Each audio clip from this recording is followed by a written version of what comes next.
Hey, we're going again with my friend John Nelles. John, thank you for coming down, brother. I really pleasure. appreciate you being here, man. Yeah, thank you, John. Yeah. Great. Thank Welcome. Awesome. So, John, you're an actor, voice coach, professional ski instructor. Oh my God, what else do you do? I have a little side business Yeah. of all strange things. I have a little side business with a friend of mine we sell organic beds or sleep systems, as we call them. Really? Yeah, best beds in the world. No All kidding. right, so Totally this is a organic. theme. This is all a theme. No. So if you need a good bed, give me a call. Damn. What's the company name? What's it? It's called Samina. Samina. Samina. Shout out to- Samina.com. Samina.com. Yeah. If I remember, I'll put that up on the screen. Sure. All right. So Oh, that's wicked. That's Yeah. cool. And I thought we were And going to talk about I'm a acting. fight director too. I was a stage fight director. Right. Oh, wow.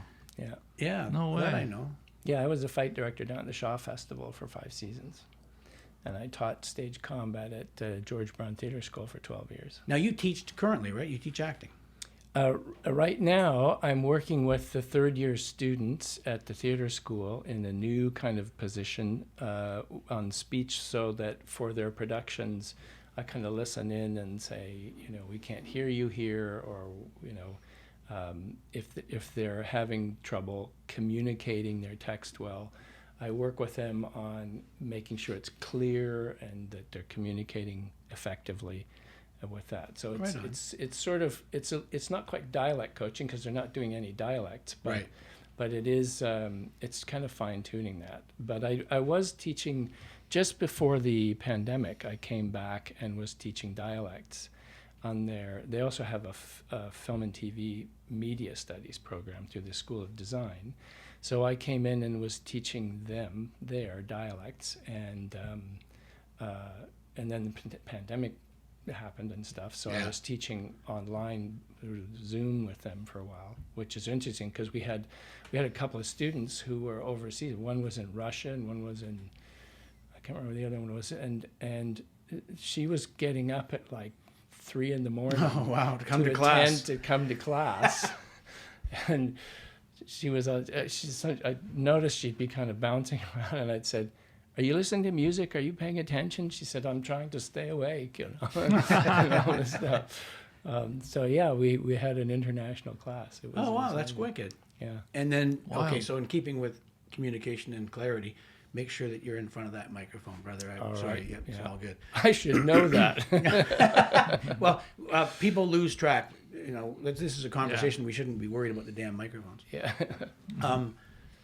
That's fascinating. So, do you teach acting? Have you teaching? I taught acting a little bit way back in grad school. Because I had a lot of questions about teaching acting. Mm-hmm. Are you the guy?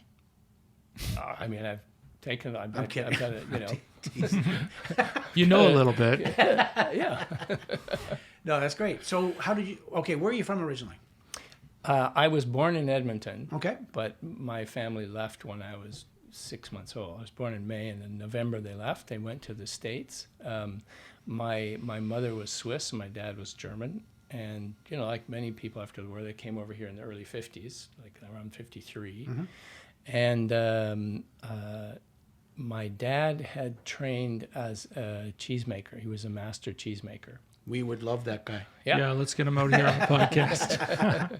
A lot of the small cheese factories in Ontario, we helped build and have our machines in them. No way. Oh, wow. I used to work with him in the summers, and then I worked with him between undergrad and grad school full time and stuff. My brother still works with the company, and a lot of the large companies and a lot of the little ones were made with our machines. So Wow. yeah, that was another lifetime. I bet. Yeah. No, that's interesting. My dad, their original intention, at the time they couldn't immigrate to the States, so they came to Canada and met out there and got married. And then they wanted to go to Wisconsin because there were lots of Swiss people there. There were hundreds of cheese factories there. Man, the dairy capital of the U.S. Dairy capital of the U.S., yeah, America's Dairyland. So they moved there eventually, and then after he was working there, he got a job managing a factory in Iowa. And so it was in a tiny little town, and my mom said, we are not going to move into this town with 200 people in it. So we moved to a town with 5,000 people. We didn't want to move to a small town. Now, We if I'm went- not mistaken, a cheese factory might be the only factory that can burn down and the product itself gets better. Yeah, it's like a fondue. Yeah. You have a grilled cheese in there. all the firefighters got these little forks. Yeah, Yeah. they keep it going for a while. We're not done yet. Let's investigate why this burnt down. Bring a fork. Yeah. Somebody got the kielbasa. Yeah. Anyway, sorry. So you went to Iowa. Yeah, so we were in this little town called Maquoketa, Where? Maquoketa, Iowa. Maquoketa. It's a This little. is coming out of a guy little that town. teaches accents in Yeah, yeah, Or true. as we true. just He say, can say that word. Maquoketa. Makokata. Yeah, yeah. And it's sort of halfway between Dubuque. You've probably heard of Dubuque, Yeah. Iowa, and Davenport, the Quad Cities, where Caterpillar and all that's been built and everything. John Deere.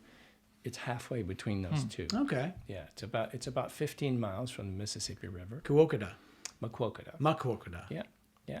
So we lived there. I grew up there, went to school there, and then I went to the University of Iowa, got an undergraduate BA in speech and dramatic art, and then I left for a couple of years. Worked with my dad. He wanted me to go into the family business, and I said, okay, I'll give you a fair shot at it and stuff. And after a couple of years, I just thought, I want to. This is really Go cheesy. back to.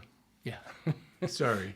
I'm sure he's heard that one before. Oh, he got cheesed off, and Yeah. and all. So anyway, so I went back to grad school at Iowa for it was a 3-year MFA program in acting. Oh, wicked. And during that time, like our group, we taught acting. I developed a stage combat system and instituted that there, teaching undergraduate stage combat, and did all the fights for the shows. And then I taught. I was an assistant on theater history, and you do all kinds of stuff as a graduate assistant. Right on. So what was it that it inspired you to go to the school in the first place, to get your To Iowa. yes, for acting? Uh, How in- old in- would you have in been? high school? In high school, I just got the bug. I had a really good speech teacher in school. The And, speech teacher in high school? Yeah, Okay. yeah. I mean, just we had a class with lit and literature and things like that, and public speaking. And she used to do. Her name was Kate Gibbs, and she used to do these things where she'd write something on the board like ice cream is the reason I live, and she'd point at you and she'd say, Randy, tell us about this, and you'd have to get up and just improvise and just speak off the cuff. I love vanilla ice cream. There you go. And you'd have to talk for 5 minutes or Really whatever. good. Oh, 5 minutes. And her idea was, she said, at some point in your life, you are going to have to get up and speak about something. You're going to have to either get up and make a presentation or something like that, or you're going to have to ask for a raise or whatever. And if you can keep your calm and speak clearly and get your ideas across, you'll have a better chance of getting what you want. I right? love this class. You know? That's neat. I mean, public speaking is like number 3 in a stress test. Mm-hmm. The first is death of a spouse or loved one. The second one is being told you've got a terminal illness or something. And the third, for many people, is public speaking Wow. Wow. and stuff. Yeah. So, like, I taught a class when I was in grad school called Speech for Non-Speakers and Actors. That was for students who weren't in the theater program. So I had, business students, accounting students, engineering students. And I said, at some point in your life, you're going to have to give a presentation or a PowerPoint or things like that. And, we've all slept through PowerPoints where somebody puts up a slide and then reads you what's on the slide in a very, boring, Mundane sort of, yeah. monotone kind of way. So we're seeing that the accounting and stocks are going down this year, and Yeah, totally. right. Everybody wants to leave. So, or you have to go ask your boss for a raise, Right. or you want to advocate for a union or whatever in your workplace, and if you can do that without getting nervous and all that stuff, then you can get your ideas across. No, it makes sense. So that was It's a great class. So she did that, and then we also had this wonderful teacher named Richard Wolf, who unfortunately just passed away this year. He was a fantastic teacher. He taught humanities, and it was also working with us in the drama program. And I started doing plays with them, and I loved it. And we had a musical theater program, a choir program, and music in the school. So my high school, the 3 years of high school, we only had 500 students. My graduating class was 150 people. Okay. And in that school of 500 people, our vocal music teacher had 275 students in the vocal music program. That's more than half your school. Yeah, it was that. Like, we had madrigal choirs, we had show choirs, we had concert choirs and all this stuff. And in the spring, we would do a variety show where we would have rock music. Kids who had a band could play, and we would do dancing, and we'd have musicals and all this stuff. And I would do comedy stuff and things like that. So I think just you're funny? loved getting the applause and all that stuff. You funny? And then I don't know. Tell us, say something funny. Sorry. So anyway, I would. I just thought, well, I don't really know what else I want to do. So when I went to university, I started studying speech and dramatic art. Incredible. Yeah. So- Just went to that. Yeah. So in university, the speech, that's not a public speaking thing. No, it's that was actual That was speech. for acting, speech for acting. Yeah. Right. Yeah. Okay. And that's what got you into dialects and accents and things? Yeah, we studied. Most people in the theater school have a dialect. One of the things they learn is dialect. You have movement, you have voice, you have acting class, theater history class, you have you have voice, which is production of the voice, and then you have speech, which is articulation and that. And somewhere in there, you'll have some dialect classes for basic dialects. And then that was just part of my training there. But I didn't. I was just going to be an actor, Yeah. And then I went away and then came back later into grad school. Yeah. And in grad school, I had a different teacher for that. And the dialects, we had dialects then as well, but I wasn't thinking of dialect coaching. As a profession. No, I was at that point. I had stage combat, and I really loved it. I was good at it, and I went and did training with the Society of American Fight Directors and all that stuff. And the head of the program for my assistantship said, "I want you to develop a stage combat program for the undergraduates, and you can direct the fights for our shows." So I did that. And that's what I thought would be my sort of sideline within the business. Okay. And then the last year, Iowa has the International Writers Workshop and the Iowa Playwrights Workshop. It's the oldest playwriting program in the States. And like Tennessee Williams went there, John Irving went to school there. And Cool. so, yeah, it's an international program. It's a fantastic program for writers. And so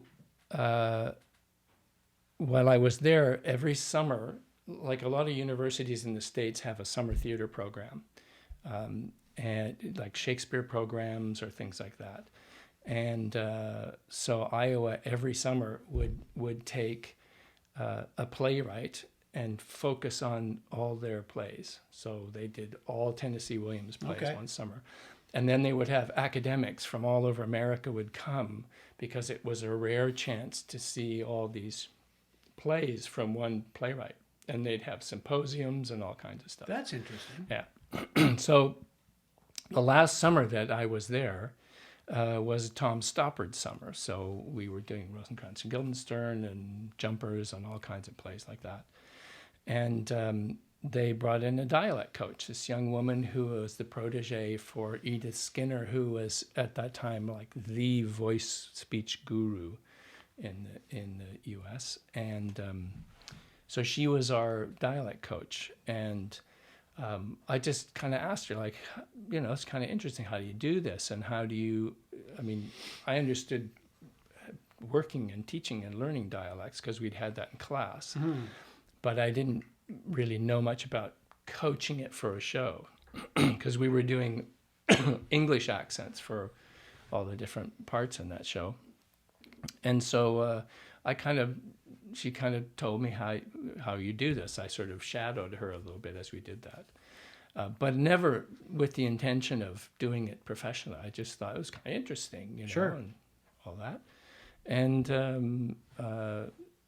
then I forgot about it and, went on with my life and my career. And then it popped up later. Well, that's fascinating. Now, just the night before this podcast is being shot, my wife and I were watching television. I brought this up a little earlier today now. We watched 11/22/63, the television series starring James Franco. And as we were watching it, I turned to my wife and I said, Rhonda, pause it. She paused it. And I said, that's the guy who's coming tomorrow. John was acting in the show, and here you are, as big as life on my television. So that particular scene took place in Kentucky. Yeah. I could tell that the accent was not you. You were acting. Yeah, because we'd met before. Kentucky, yeah, of course. I have friends from Kentucky who have accents that you can't even understand what they're saying. And yours was incredibly subtle, but man, you could really, it was awesome. Like it was really well done. Thanks. So do you, as a dialect coach, watch television and movies and just cringe when someone tries to affect a British accent? Let's say, pip, pip, Charlie, let's go. And it's horrible? Yeah, most people can tell when it's not good. They can hear something isn't quite right and that. So, yeah, there are times when you do that. Most people don't care, though, I don't think, right? I don't know. When we do video games, working on video games, the video game people they really want accurate accents. They will hire people from those countries. Well, I actually noticed that you worked sense. on Assassin's Creed, which is it's got a lot of true history in that game. I can imagine how accurate they would like to be. Yeah. Yeah, that's I was in that game. You can kill me in that game. Oh, really? You'll be doing that later this afternoon. I may have already. I was in the first one, the Syndicate, the London one. Yeah, wow. And then there's, but I was also coaching on that, and I coached on about 5 or 6 other games, like in Far Cry 6. I coached the people on that, and there's another one with the Spartan warriors, the Greeks, and then there's one with Egyptian, and there's another. That's right. There's another one, Gods and Monsters, which is more for sort of younger kids. Okay. And all that. So yeah, so I did that. Man, good games. Yeah, dialects that are not quite right. Unless you're doing a show where you're spoofing it or sending it up a little bit. Sure, well, that makes sense. But even there, they still need to be grounded and based in the right kind of accent. And then the other thing that comes up is what we call an idiolect, which is where you're doing a specific person. Like we did a show called Run This Town, which is about Rob Ford, and the story is really about the interns who were working in the office, but Rob Ford is in that, and Damian Lewis was hired to play Rob Ford. Now, if you know Damian Lewis, he looks nothing like him, and I had a couple of sessions with Damien over Zoom when he was in England. And then the night that he came here, I saw him.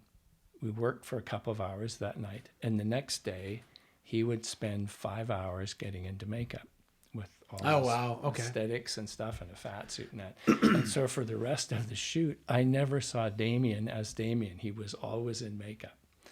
And so in that, we looked at getting his speech as close to Rob Ford as we could. And also, a lot of times when I work on an idiolect like that, because I'm watching those people so much to figure out their speech and everything, I always pick, and I do this anyway because of my actor training, is I look at the mannerisms, the affectations they have, the physical things like that. So I work often with, if the actors will let me do that, I work with them on that as well, getting the things that those people do that is their sort of signature stuff. I can't imagine an actor not allowing you to do that. Yeah, it seems pretty important. Sometimes I'll do all that stuff. You just help me with this. Yeah, but see what you just did? I worry about that stuff. You just worry about this.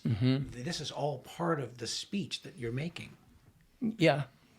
I think so. Your cadence, the way somebody. Oh my God, Makes sense. Yeah. I mean, one of the funny thing was, like, the first scene in the movie is when you could call him up and he would come talk to you or come to your house or whatever. That was one of the things he used to like to do. And we were shooting out in North York, and so you see him at a distance getting out of the Escalade and talking to a little kid, and then you see him kind of waddling up to the door, and knocking on the door and everything. And I was on the street watching, and there was a policeman, a paid duty officer with us. And he leans over to me and goes, I used to do that with Rob. I would go with him when he did this for security. He walks just like him. So I thought, okay, good, we're in the ballpark, right? Amazing. And now, Damien's voice is a slightly different pitch than Rob's. So I knew that we weren't going to match the pitch. Okay. But as long as you get the intonation, the inflection, the resonance and that stuff, anytime you see that, whether Kennedys or anything like that have done, the first few minutes, people are just kind of going, yeah, he really looks like him, and he sounds like him too, and then they forget about it. It's fascinating how he goes into that and.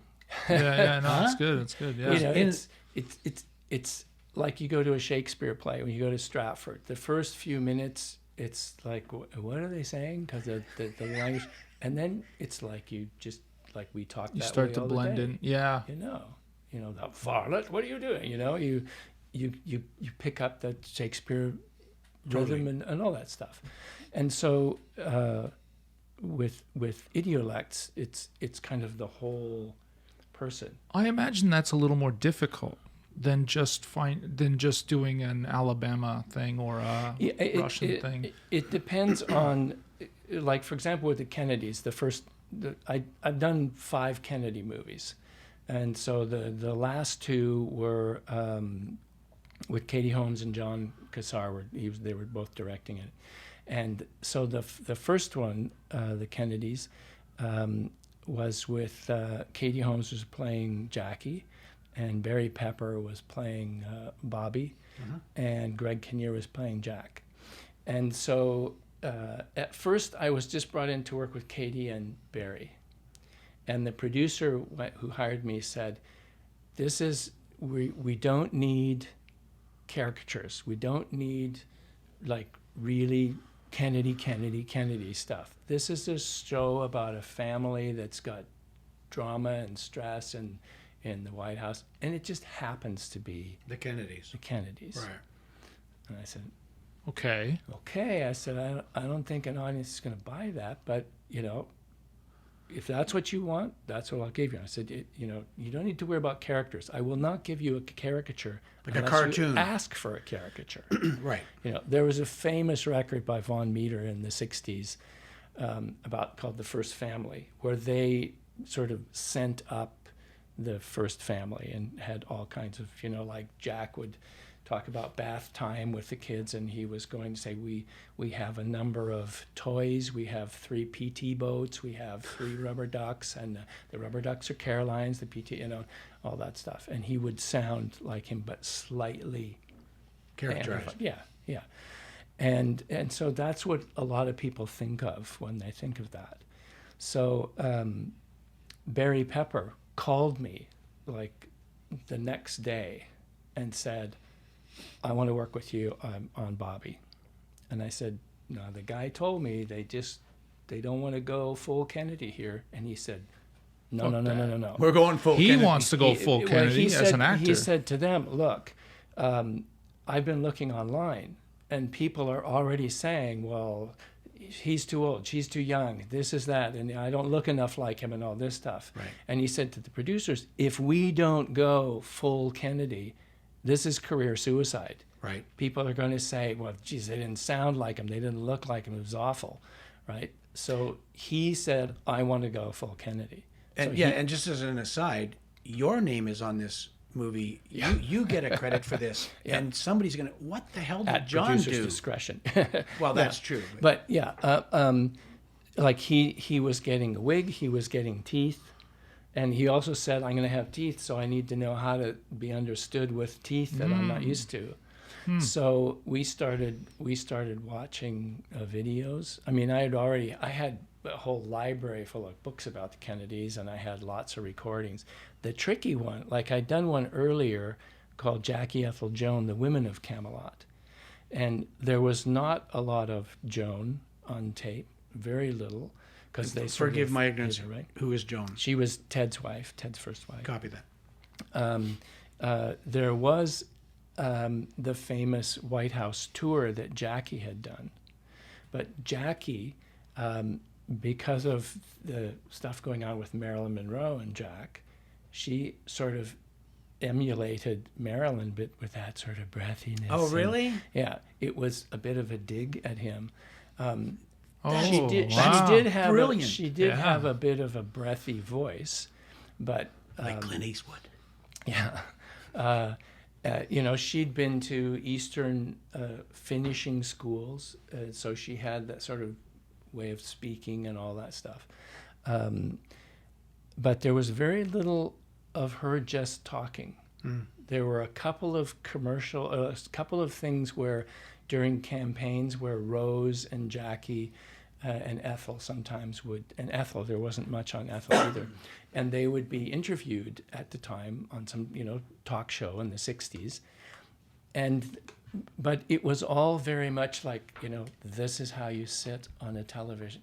This was relatively new about using TV for political things, right? Exactly. One of the reasons Jack won that first election against Nixon was because Nixon was sweating like crazy. He had this, ski jump nose and older look, and Jack was this dashing, young, good-looking guy who had an interesting, attractive sort of accent and clearly very well spoken, and he used TV to his advantage, right? I just heard the other day, there was a clip on Fox where, when the airplanes, they grounded the airplanes the other day because of that blip. Yeah. Well, Fox News was blaming, this is Pete Buttigieg's fault. Right. And so one of the women Fox hosts was saying, well, now we'll see what he's really, he's a nice guy, he's a good-looking guy, looks good on TV, but, now we really see he's not up for the job. Right. I thought that's very interesting for a woman on newscasting to talk about, well, it's good looking, that's why they got the job, and those kinds of things and everything, sort of a reverse sexism there.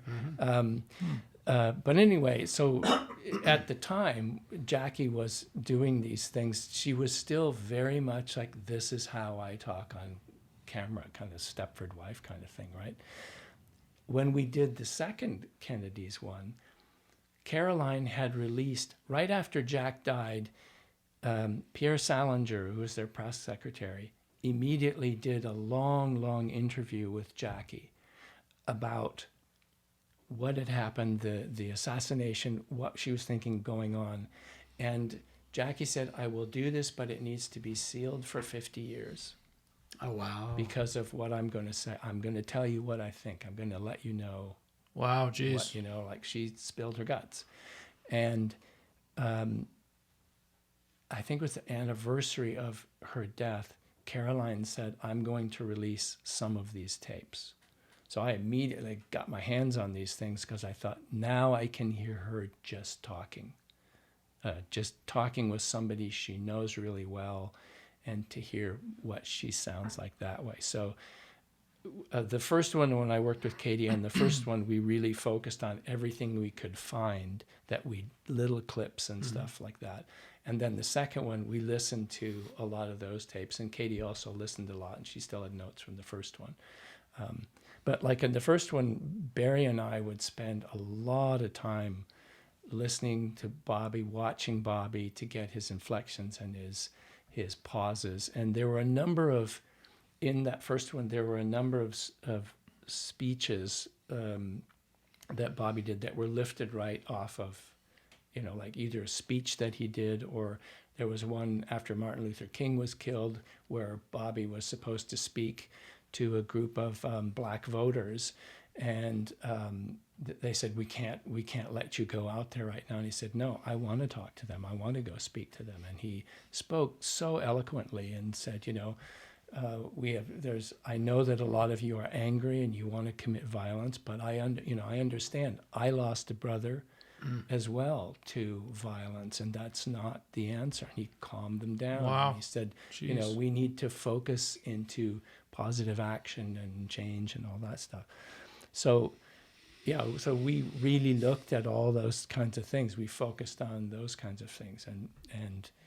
And Greg at first was he just said, no, I'm fine. I'll just do this on my own. And after a while, he came up to me one day on set and said, how would Jack say Khrushchev? Would he say Khrushchev or Khrushchev or Khrushchev, or how would he say his name? And so I said, he would say like this, right? And then a little while later, so if he was doing this, how would you think I should say this or that? And because he also saw I was working with Barry and all, so he kind of trusted slowly. So he started working with me too. So we had a lot of fun working on it and stuff. And both of them got Emmy nominations, and Barry won an Emmy for it. So Wow. Wicked. yeah, That must feel awesome. yeah, it was great. Yeah. It was So great. Barry was correct. You had to go full Kennedy. Yeah. That's awesome. And I mean, all the Kennedy ones that I've done, the actors all wanted to do, like Jill Hennessy did on Jackie Ethel Jones. She also did Jackie and she was fantastic too. I don't imagine that any actor would take a role like that if they weren't able to go full Or Kennedy. want It's pretty intimidating. Yeah. And a lot of them are, like Jack and Bobby are voices, and her too, but specifically Jack and Bobby are people that people remember. There's like people of our generation and stuff. Certainly. We still remember those people. Yeah. And we may not remember exactly, but we still know. But the moment we pauses hear and it, stuff. we know.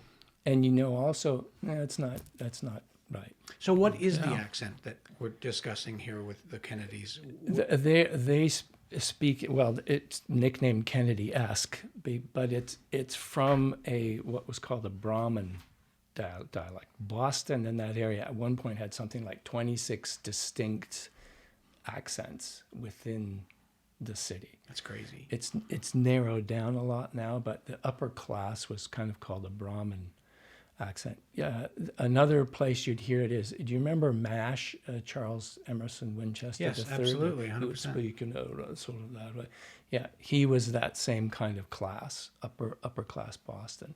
They all went to Choate and these different schools that where they sort of cultivated that sort of speech, and then just their own resonance and things like that. They had that signature sound, and there are little things like a lot of people when they do Jack Kennedy, for example. Jack had this way of saying things like history. He would do the history instead of history, and it's little things like that people would do the I know Fourscore, that sort of thing, but like the history and those sorts of things are the little details that really slip it right in to where it needs to be. Is that that's a personal detail, right? As opposed to a learned detail of the community or whatever. Yeah, not everybody necessarily would do the for the ST sound.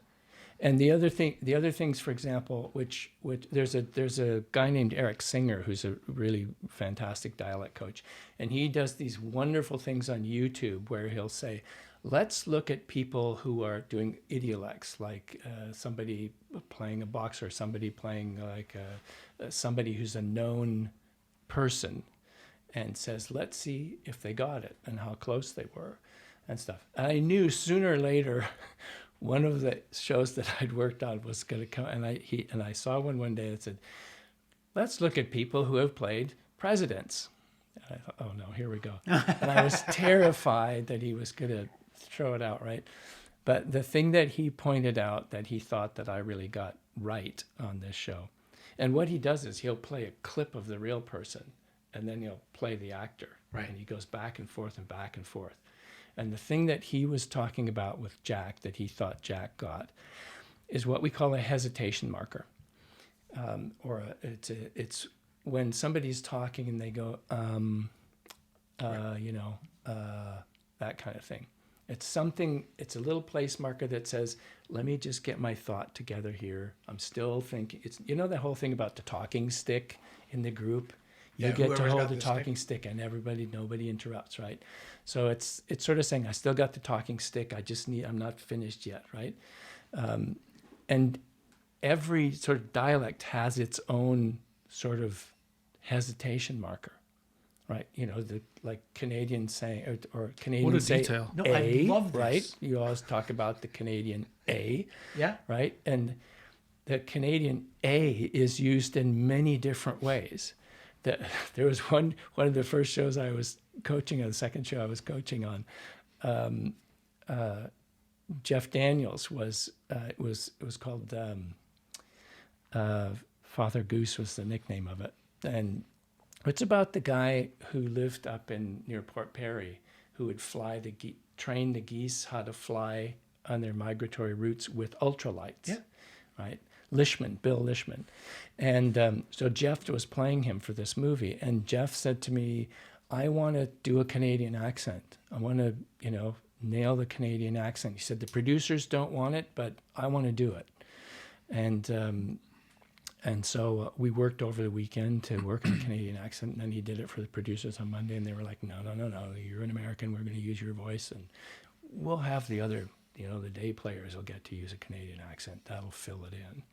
Right. So one of the guys was watching, I won't say who he was, but so he's watching this scene in the house. He's kind of sitting around watching, and he's watching All-Star Wrestling on the TV. And this actor was from Chicago and had pretty Midwestern kind of Chicago sound. And so on the screen behind him, you see the wrestler picks this guy up and he walks on, and then he throws him on the ground. And the actor watching it he's going like, oh, wow, ooh, yeah, oh. And he picks him up and he drops and he goes, ooh, eh? And the whole crew at the same time goes, like they looked at me like, fix that. We don't do that. Ooh, eh? And I said to Terry I said, I know I appreciate you wanted to use an A and give a little nod to the Canadians, but you used it in the one way that we don't use it. Yeah, totally. I have an American friend that used to tease me all the time for saying A. Yeah. And but a lot. So I sent him a letter once. So I addressed it to Mr. His name, comma, A. And he got back to me. He says, you even write it? Yeah. It's true. It's Yeah. funny. And like Americans will say and they'll also say huh. And the word Pretty so, cool, huh?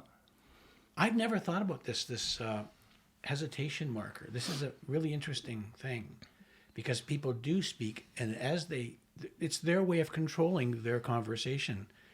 They don't want you interrupting. Mm-hmm.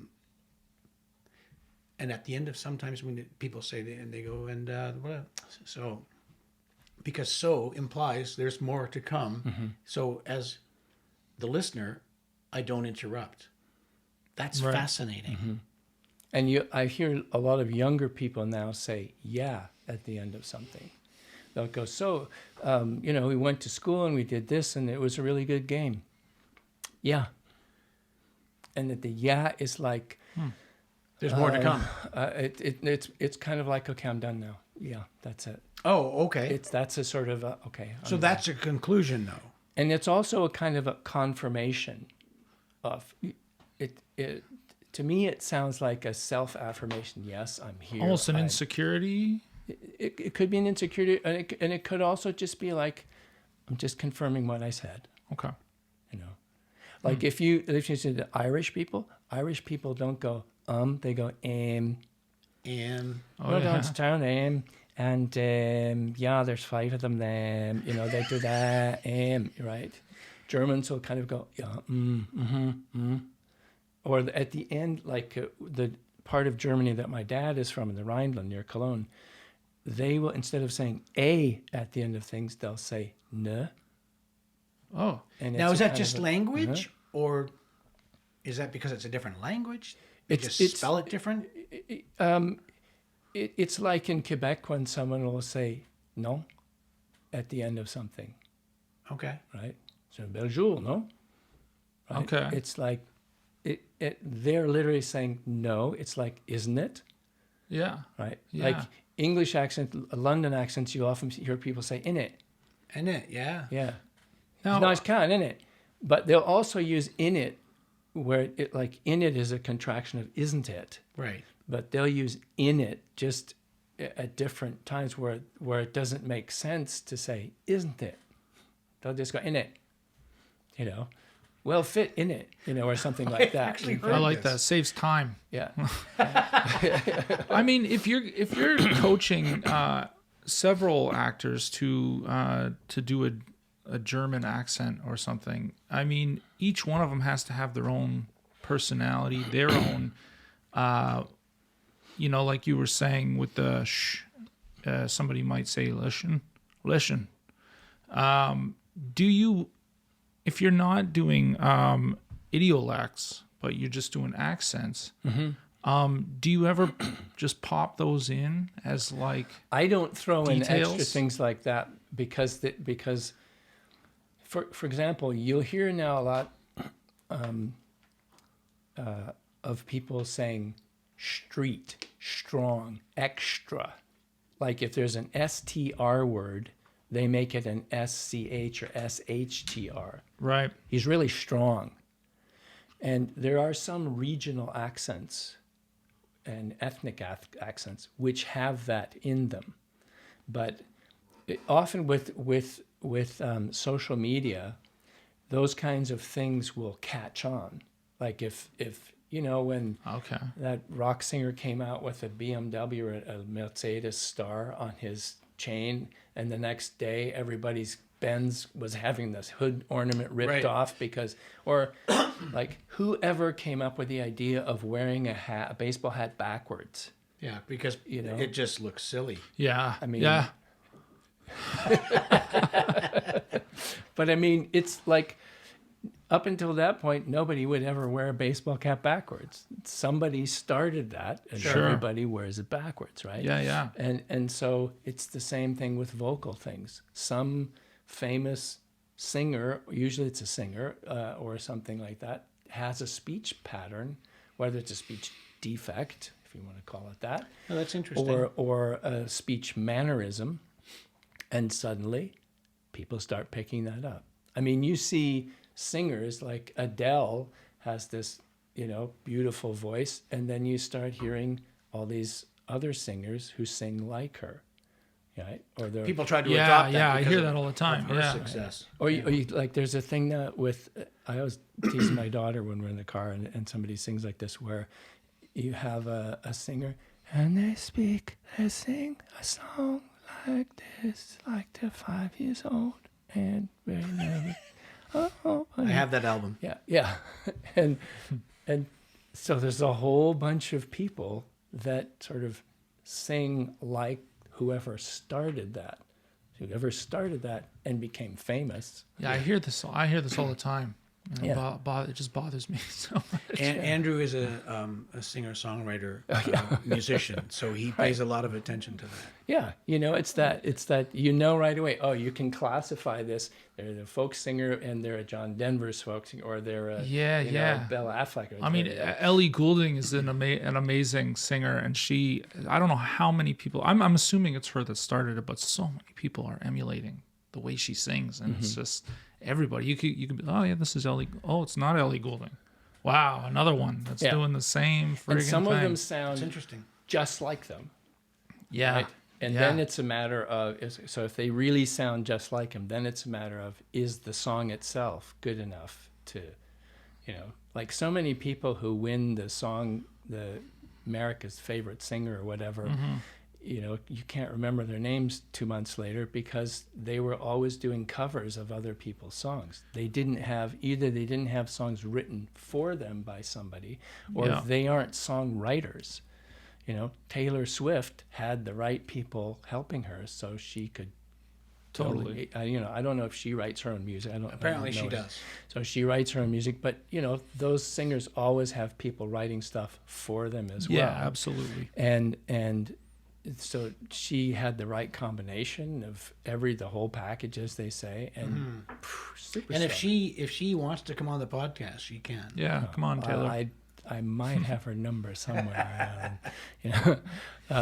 So anyway, yeah. So like what we were talking about, the hesitation marks and those things, different. Even different city accents may have their own hesitation markers and that kind of thing. Yeah, I mean, when you got all the Kennedys, each one of them sounds very specifically different, yet they're all from like the same region. Same family. Same family, same region, same everything. But then you do a German show. It's not necessarily about one family, but everybody sounds the same. Yeah. Yeah. How do you depends. unique for example, last year or 2 years ago, we shot a show that's the biggest thing I've ever worked on. I had over 100 actors that I had to train for accents. Jeez, man. And it's a fabulous show called 5 Days at Memorial. It's on, can I tell you which network it's on? You can say anything you like. It's on Apple Disney Plus. And it's the story, it was from a Pulitzer Prize winning book by Dr. Sherry Fink. And she looked at, after Hurricane Katrina, the incident that happened at this hospital where there were a doctor and 2 nurses were accused of and charged with euthanizing certain patients. Oh, I remember this. Yeah. So, and the other thing was like they couldn't get people evacuated. They didn't have evacuation plans and all this stuff. So it looks at the 5 days from. It starts with the day the hurricane is supposed to hit, then the hurricane hits, and then we look at the couple of days after the hurricane when the levees broke and all that stuff. And so so I got a call to, was I interested in this? And I almost turned it down because New Orleans is an accent that so often gets done wrong, and people down there say that they didn't. That's not how we talk. This isn't right, and all that stuff. And I hadn't done I'd done a little bit of it, but not a lot. So I thought, okay, this is going to take a lot of research and everything, and I want to be really accurate. So we got started on it, and Sherry had tapes from the interviews that she'd had with each of these characters, the main characters in the show. Now, in that case, because they're not sort of known people, like the doctor who was the oncologist there is not a known person. So whether we get their accent right or their speech pattern right or not, True. like if they're nasal or if they have a trouble saying something or whatever, No one's going to know. nobody's going to know, right? But I always try to make sure that whatever accent I'm doing, that I have some reference that the actor can say, I know that this person is from that place, they've grown up there, they've lived there or whatever, and I know that what I'm doing is accurate to that person. So for somebody saying, no, we don't speak like that, well, this person that I was focused on, that's how they talk, right? Rather than just generically doing like a generic Southern or whatever. Right. So I try to be specific like that. And so for that show, for a lot of those people, I would say, okay, here's the real person speaking. This is the accent that they use. Like, this is how they, like, do they keep the R or not? Do they say work or work, for example? Here or here.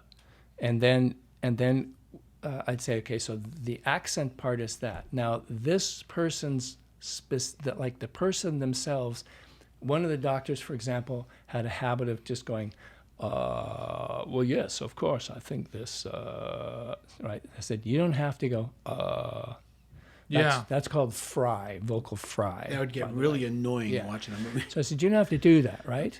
But in terms of his accent and what class he is from and where his education, this is how he spoke, right? Now, in that hospital, there are lots of doctors, because it's a training hospital too, that come from all over the place.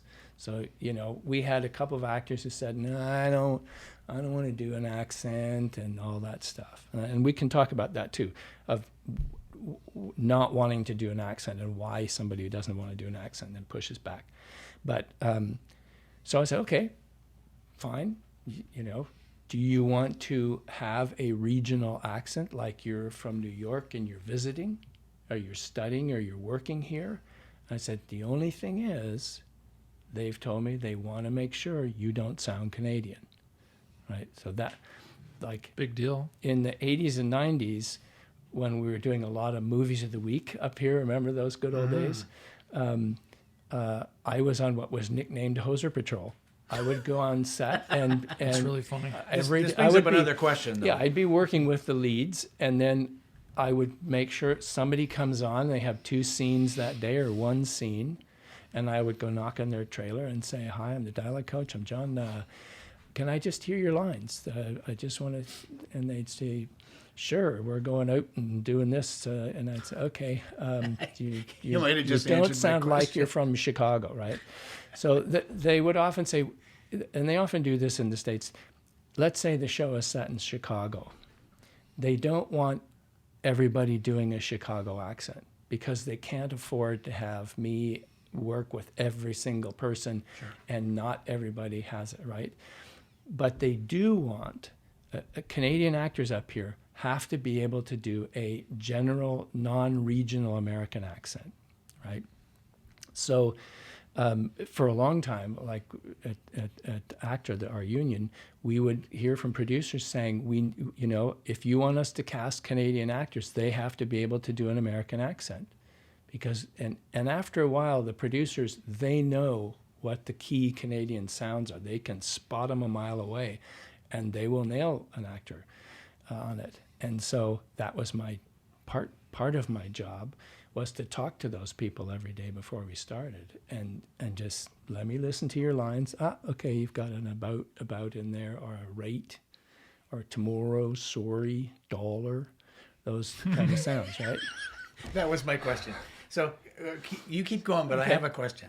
Okay, so I would sort of pull those back and move those back, right? Change those a little bit, so we got to a kind of a neutral place.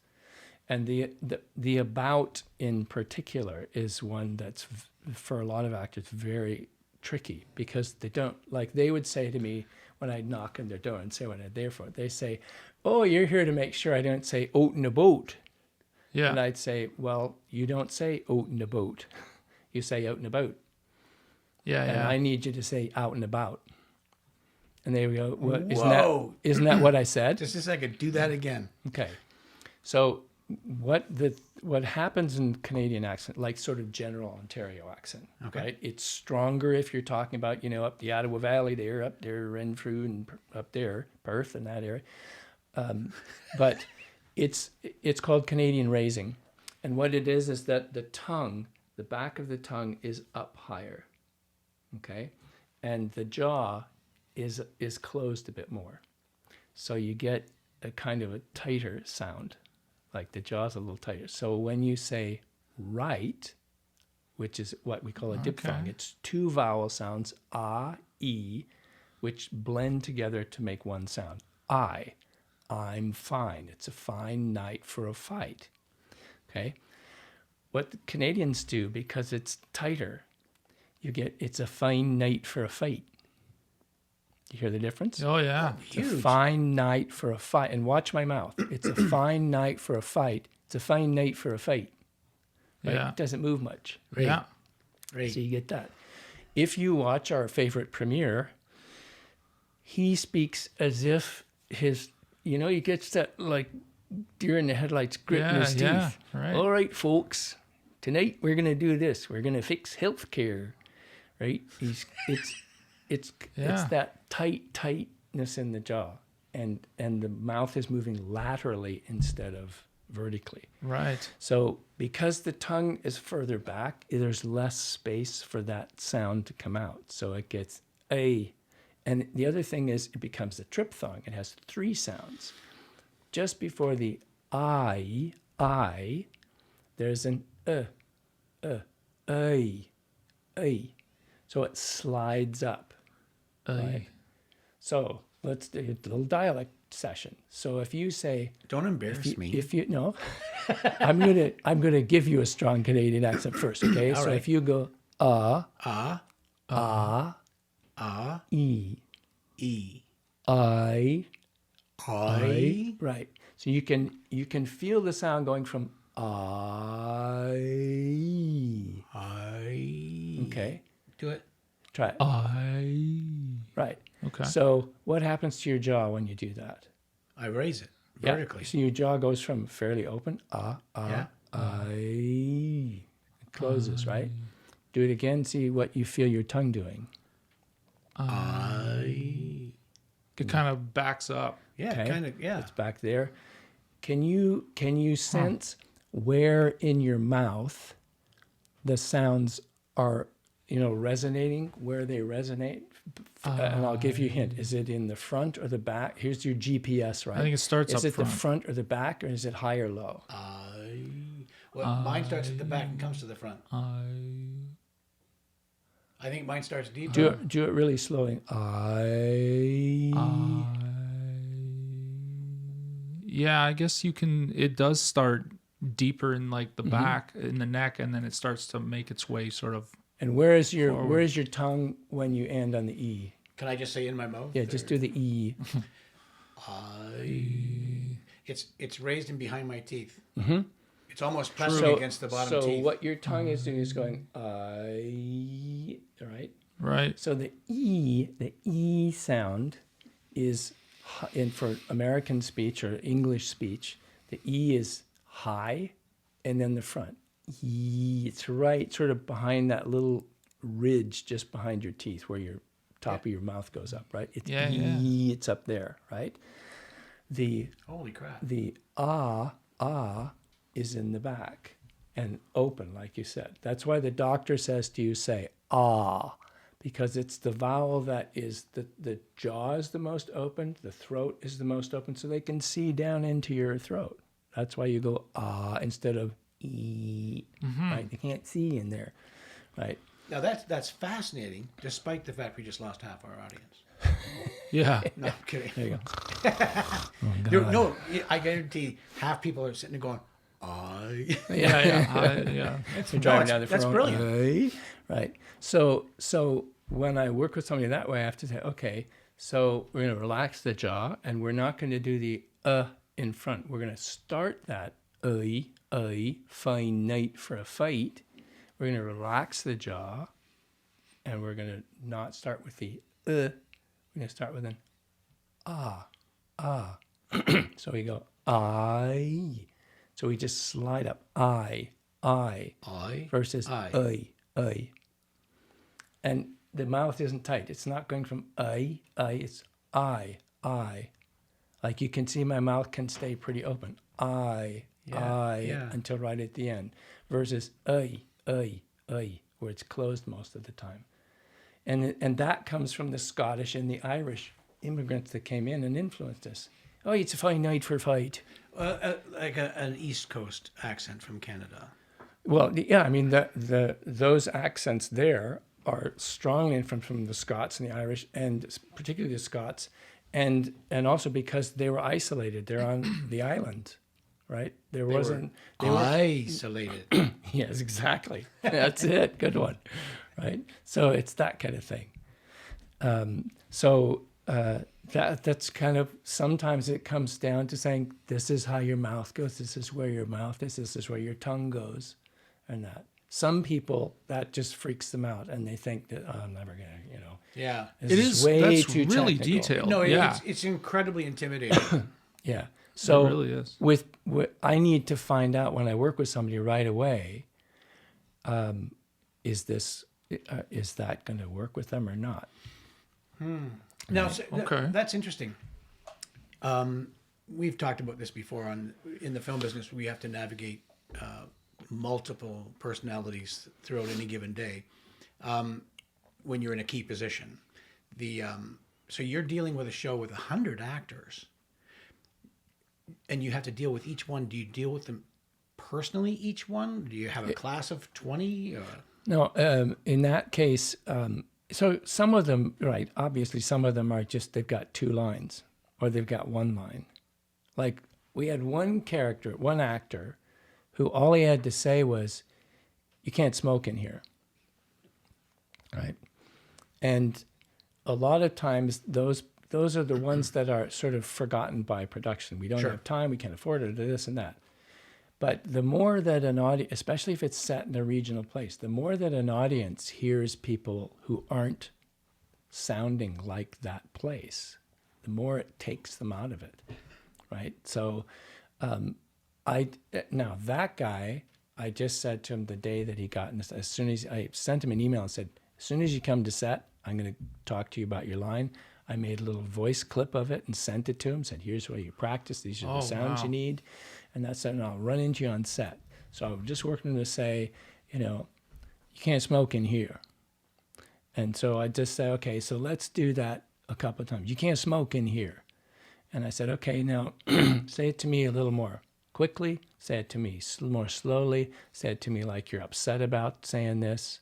So you can't smoke in here, or you can't smoke in here, depending upon how. So I said, so tell me how, without the accent, just how do you want to play the line? And he'd say, well, I'm kind of upset, it's a hospital, you can't smoke in here, so, you can't smoke in here. So I said, okay, so let's put the accent in, you can't smoke in here, right, to find how we do that. And that's the other thing about the accent in general. Like, for when people are doing accents, there are 4 basic things that 5, but 4 main things. The 5th one I talk about is the resonance, like we were talking about, like the Canadian resonance that kind of up here in the back, versus like French, which is right, or like English RP, which is like right up here in the front. If the resonance for that sound, that accent, is not in the right place, even if you're making the vowels and consonants correctly, something doesn't work. Like when I hear an American in Germany trying to say, Guten Tag, wie geht es dir? Right? Instead of Guten Tag, wie geht es dir? Right? The R's are wrong, and it's in the wrong place. It's Guten not. Tag, wie heißt es dir? Yeah. Which gear is it? Is that what it is? No, I have no idea. It sounded like you were saying, what is the gear? What's the car in? So the resonance has to be there. Yeah. Right. The first thing is it needs to sound authentic. It needs to sound like it's from the place it's supposed to be from. Sure. Okay. Now, if you're doing a London Cockney or like Jason Statham, like really East London sort of thing like that, if you really hear those people, or Scottish people or Yorkshire, for example, as English speakers, we would not understand them. We wouldn't know what they were saying because it's just so strong. So the second thing is it needs to be intelligible, right? We need to adjust that accent so it has the characteristics, but that the audience can understand what the line is the actor is saying. Otherwise, they're just going to be, turn on the subtitles, right? The third thing is it needs to be consistent. Now, though individual accents have inconsistencies and things that people do that are not sort of consistent, like your Ontario accent is different from your Ontario or like somebody else's, right? But there are still common sounds that we can tell you're from Ontario somewhere in here, right? But in terms of the movie, especially like with an idiolect, if we're shooting the last scene on the first day, and then at the halfway through the picture, we're shooting the first scene when they've had 3 weeks to work with me or whatever, and they're really comfortable with it. And the end of the movie, they don't make sure that that's right. Let's say they were having some troubles with it. It's going to sound like, what happened to his accent? Right. That happens all the time. Yeah. We notice Yeah. it all the time in film. Oh Yeah, because so when you shoot, out of order and stuff. Right. So the consistency is that we make sure that we try to get that their level of speech sounding the same throughout the picture, and then and sometimes that varies. For example, I did one of the second film things I did. I was working with Patsy Kensit, who was playing Mia Farrow, and Mia Farrow was raised. Her father was English. She had some time. She grew up in England, but she went to school here and stuff. So over the course of her career, her accent changed from English to more and more American. Now, and the picture went from, it was called Mia Child of Hollywood. So it looked at her from being very young to, marrying Frank Sinatra, then marrying Woody Allen and all that stuff. So I said to the producers, and Patsy Kensit, an English actress, was playing Mia.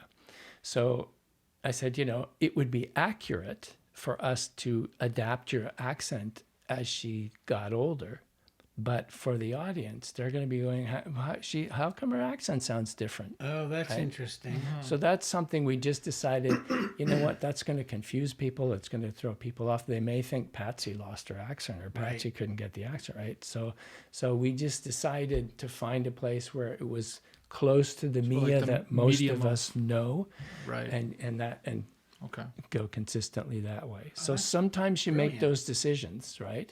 Now, are you doing this line per line, or are you attempting to get these actors to be able to improvise right off their feet? First we work on just what the accent is, what the sounds are and everything of that accent.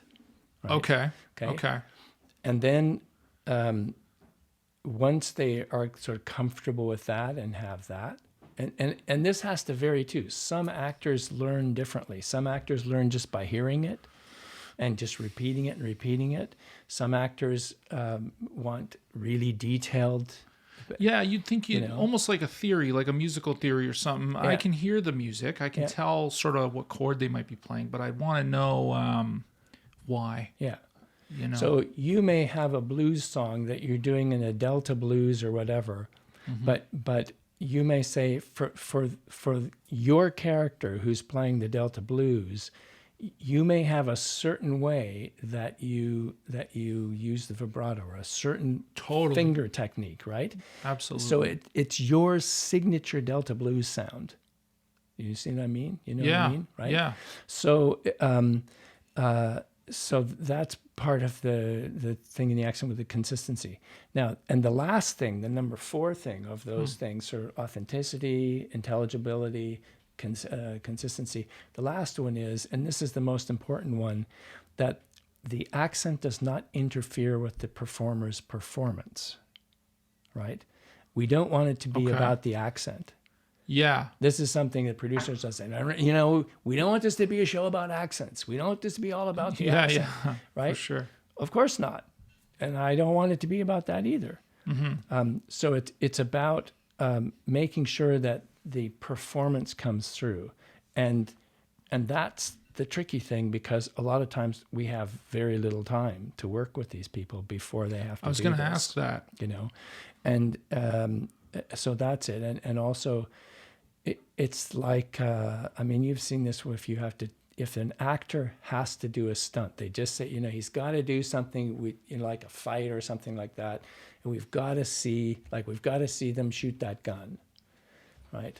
Like it's a story, it's a plot point when it has to happen. It's something that you can't have a stunt person in there I because see, it's a yeah. close-up and we see their face, Totally, right. shooting it. So they say, okay, just for this one thing, we need to see you shoot the gun. Mm-hmm. So, and if you have an actor who is gun shy, who, you get the actor kind of, like you can tell that it freaks There's them a out. flinch. There's a flinch, or there's a, like that then you have to find a way to work with them to get around them. You may say, we're not going to actually have a blank in there. We'll do it later, or we'll use an electric gun or whatever. Yeah. So that isn't there, right? And then you have to figure out how do we do the kickback and all that stuff. Right? Sure. So it's similar to with the accent thing, is sometimes you get an actor who, like if you're playing a tap dancer who's tap danced his whole life, but you don't know how to dance, and so I can start teaching you how to dance and do the tap dances routines we're going to do, but I discover you don't have a sense of rhythm, we're screwed. Right. Because no matter, like there's a line in All That Jazz when Roy Scheider is playing Bob Fosse, says to this actor, this dancer in the show, look, you're not a great dancer. I can make you a better dancer, but I can't make you a great dancer. That's a great line. And It's like James Franco in that movie we watched on TV series. So it's, He wasn't a great dancer. So with accents, sometimes you get somebody who you can say about, and you say, okay, we're going to go to about, and they'll go about. Yeah, I got it. Yeah. And you go, No, you let's don't. try it again, right? And they really can't hear the difference. They can't tell the difference between I and I. So then it's tricky. Then it's like, Do you find people Yeah. with a good musical ear are That better helps. at- yeah. that Now, helps. you mentioned something earlier about pushback, where actors don't want to do this. Is it a self-conscious thing? Is it like The first a confidence issue? The first coaching job I ever got was an actor like that.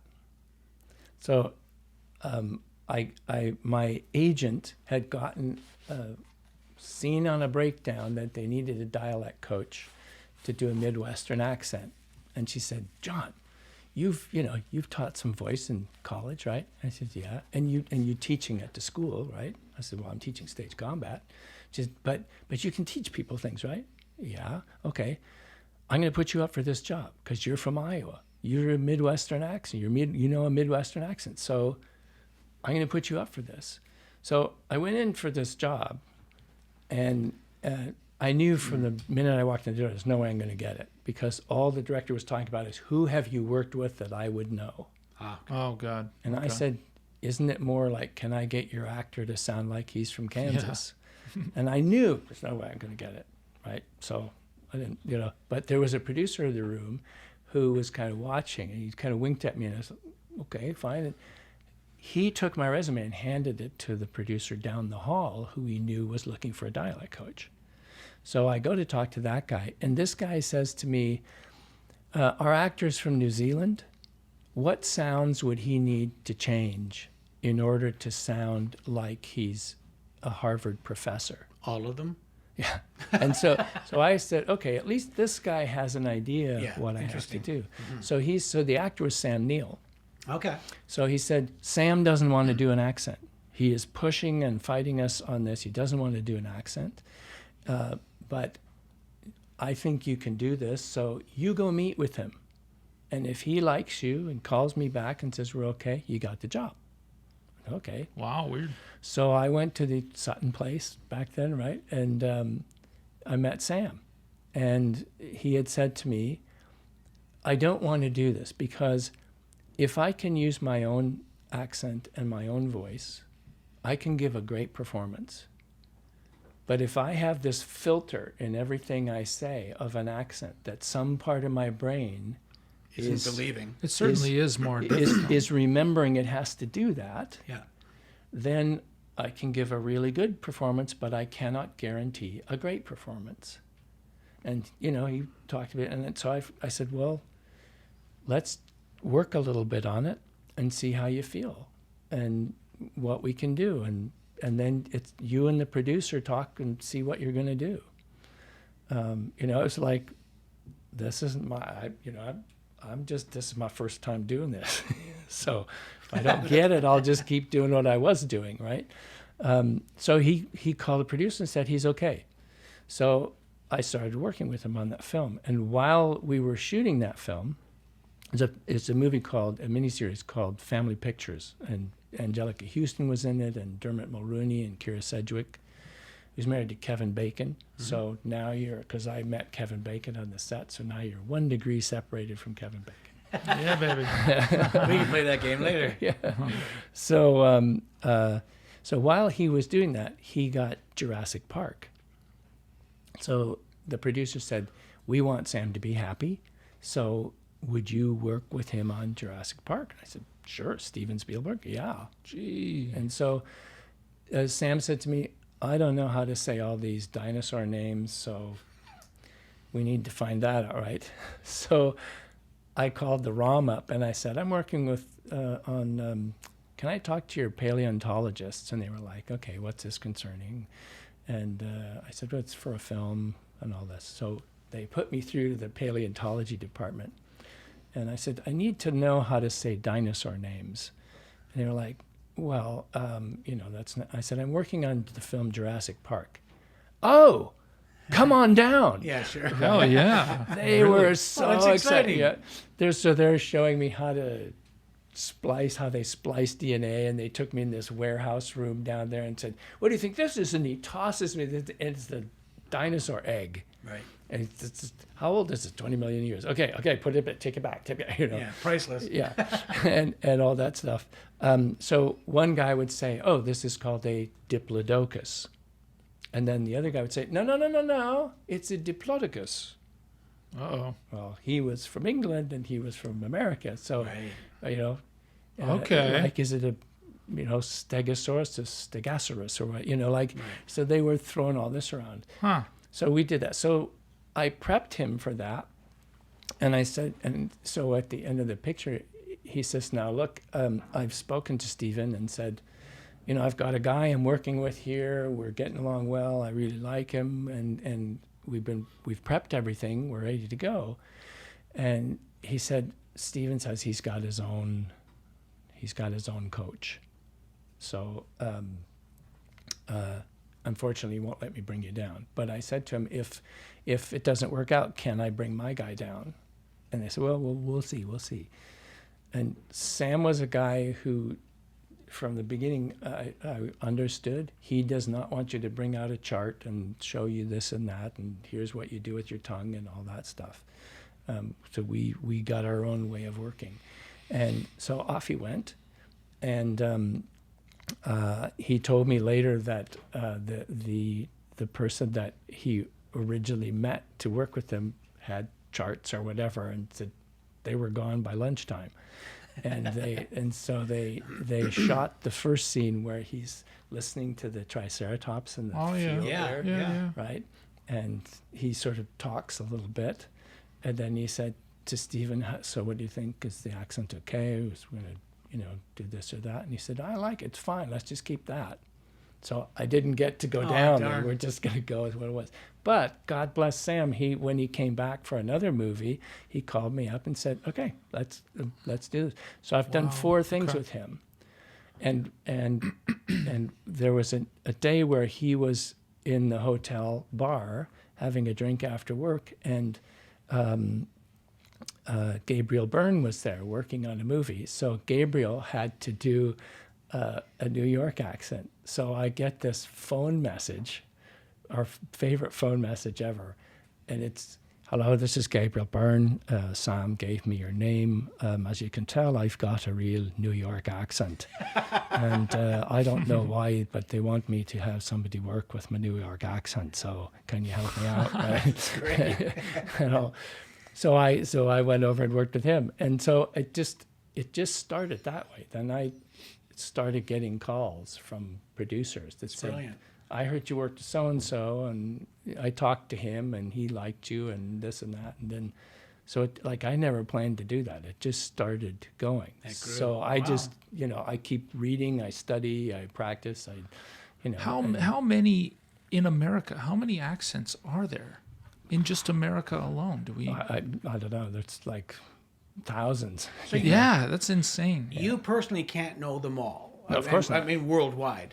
So when you do get one, a specific one, perhaps one that you've never done before, you have the Well, background to like- do the research. So with the New Orleans thing, so I started researching New Orleans, and New Orleans has a number of different sort of accents, like down to the neighborhood.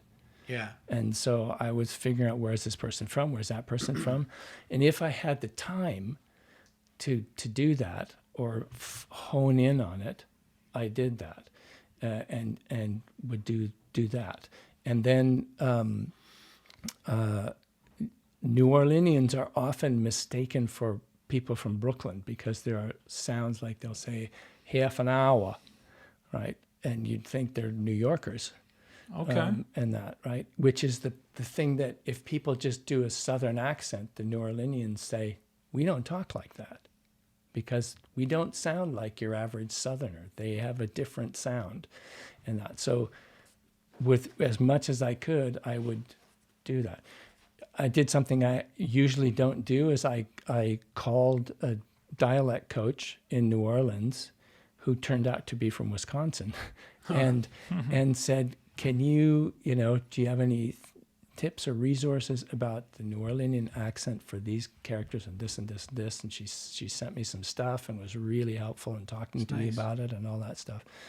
And so that helped because I had all these people over the course of the shoot that I had to make sure I made contact while I was still working on set with my other people. And there we had leads that we had a couple people from Tennessee, we had a couple people from Kentucky that we then had to shift and tweak a little bit from Kentucky and get a little further south and Yeah, that must, man. That we had must people be from crazy. Baton Rouge. We had people from, National Guardsmen. So I said, okay, National Guard people are from all over the state.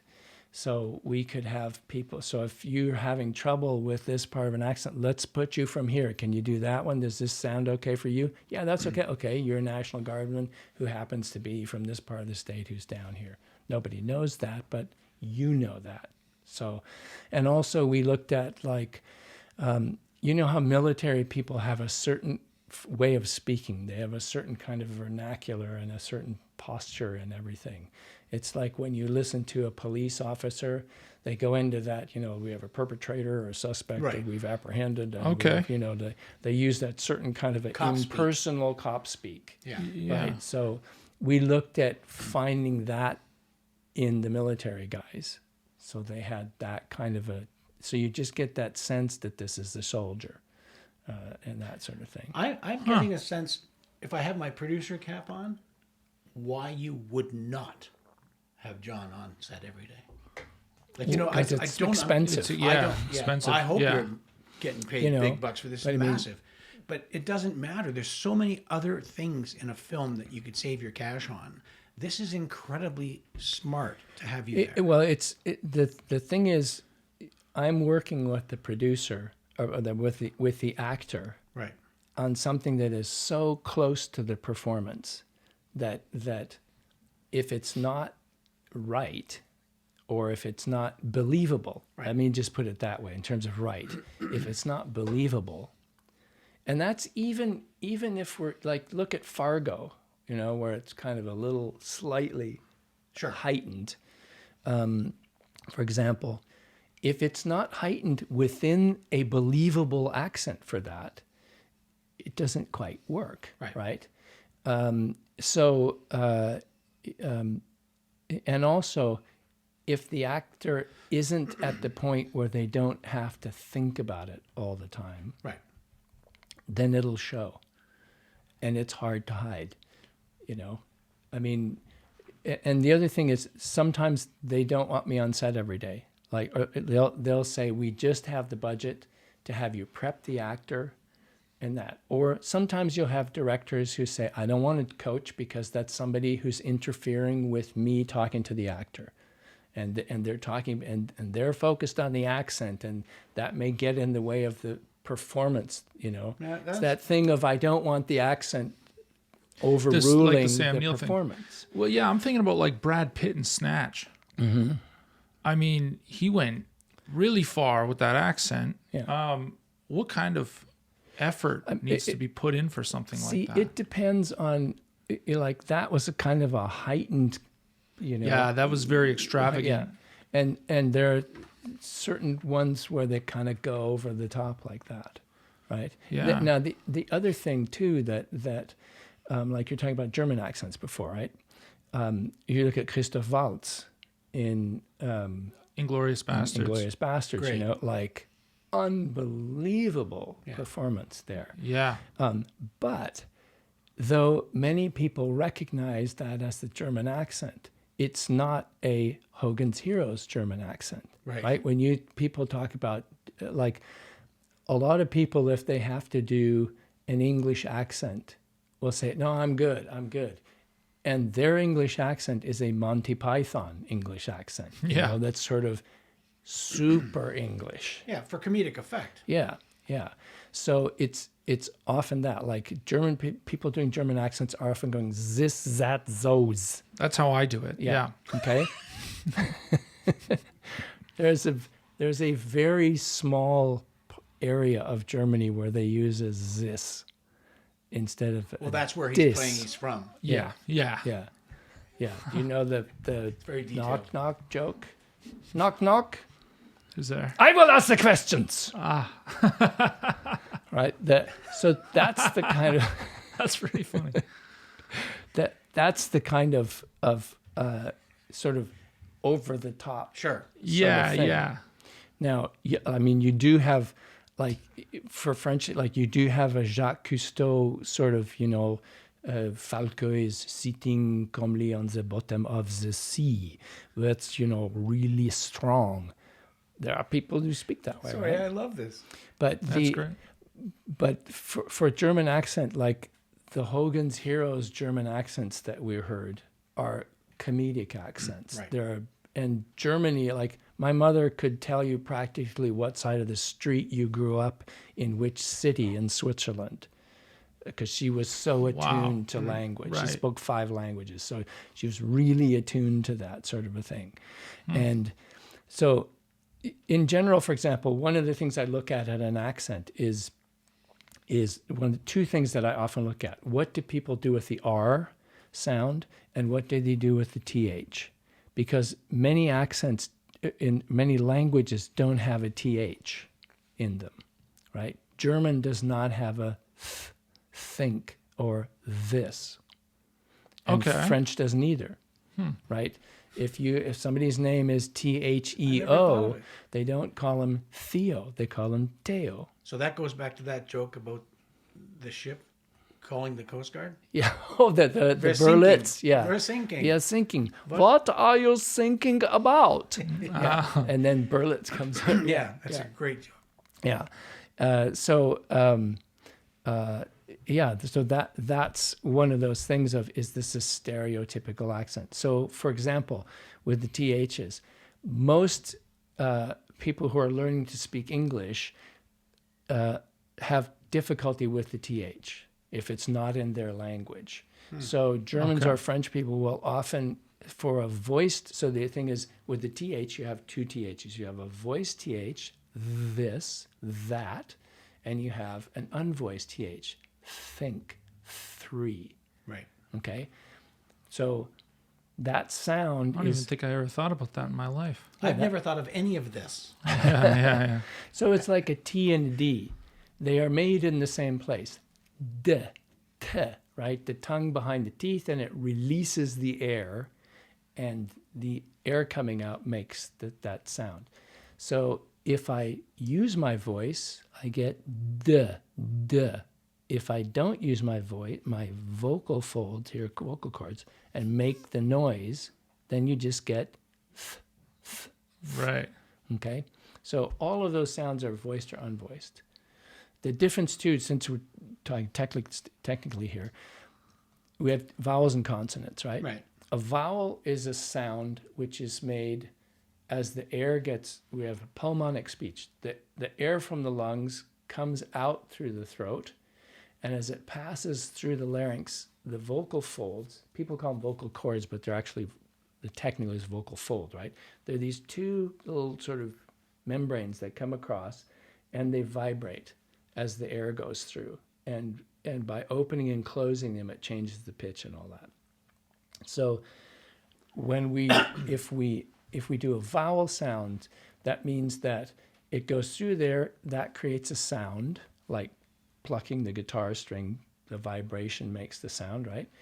And as it comes out, the articulators, the tongue, the teeth, and how our jaw is and our lips, shape that sound. Sure. So a vowel is a sound where the air coming out is not restricted or constricted, right? Even if whether I go e, o, u, a, Right.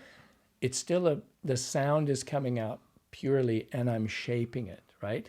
A consonant is when the air comes out and the air is somehow obstructed, right? So if I have a s or a k or a g, right? What happens is the airflow that comes out, if I go shh, I'm closing the space between the tongue and the top of the mouth, so that air has turbulence. It starts, swirling around, and that's what makes the shh sound, right? So the air is or if I make it t, my tongue goes up to my teeth and blocks the air from coming out. Yeah. And when I pull that, I release the air, and it comes out. And if I release it with voice, becomes duh. Okay, so that's how we make sound Wow. in our language. Jesus. We either use our voice or we don't use our voice, and we either impede the airflow or we don't impede, or we do impede the airflow. We do or do not impede the airflow. Okay. And so some languages don't have a the. So people will, as they're learning English, if they're having a hard time with the, they will go to something that sounds as close as they can. So if it's a voiced th, like the, they will go z. Zis, Right. zet, zos. Or they will do It's d, fascinating. this, that, those. Those guys, this, that, and the other, right? Or they will go to a There's T, your Arnold right there. like Yeah, that's think, true. think about it, right? Or Irish will say, instead of think, they'll say tink. Instead of I'll be three, back. they'll say tree, right? And or they'll do an S. Think about it, right? Yeah. Yeah. That's fascinating. It And is. see, like Arnold too, when you talk about Arnold is Austrian versus German. So they have their resonance is slightly different. It has a kind of more, it's back there more.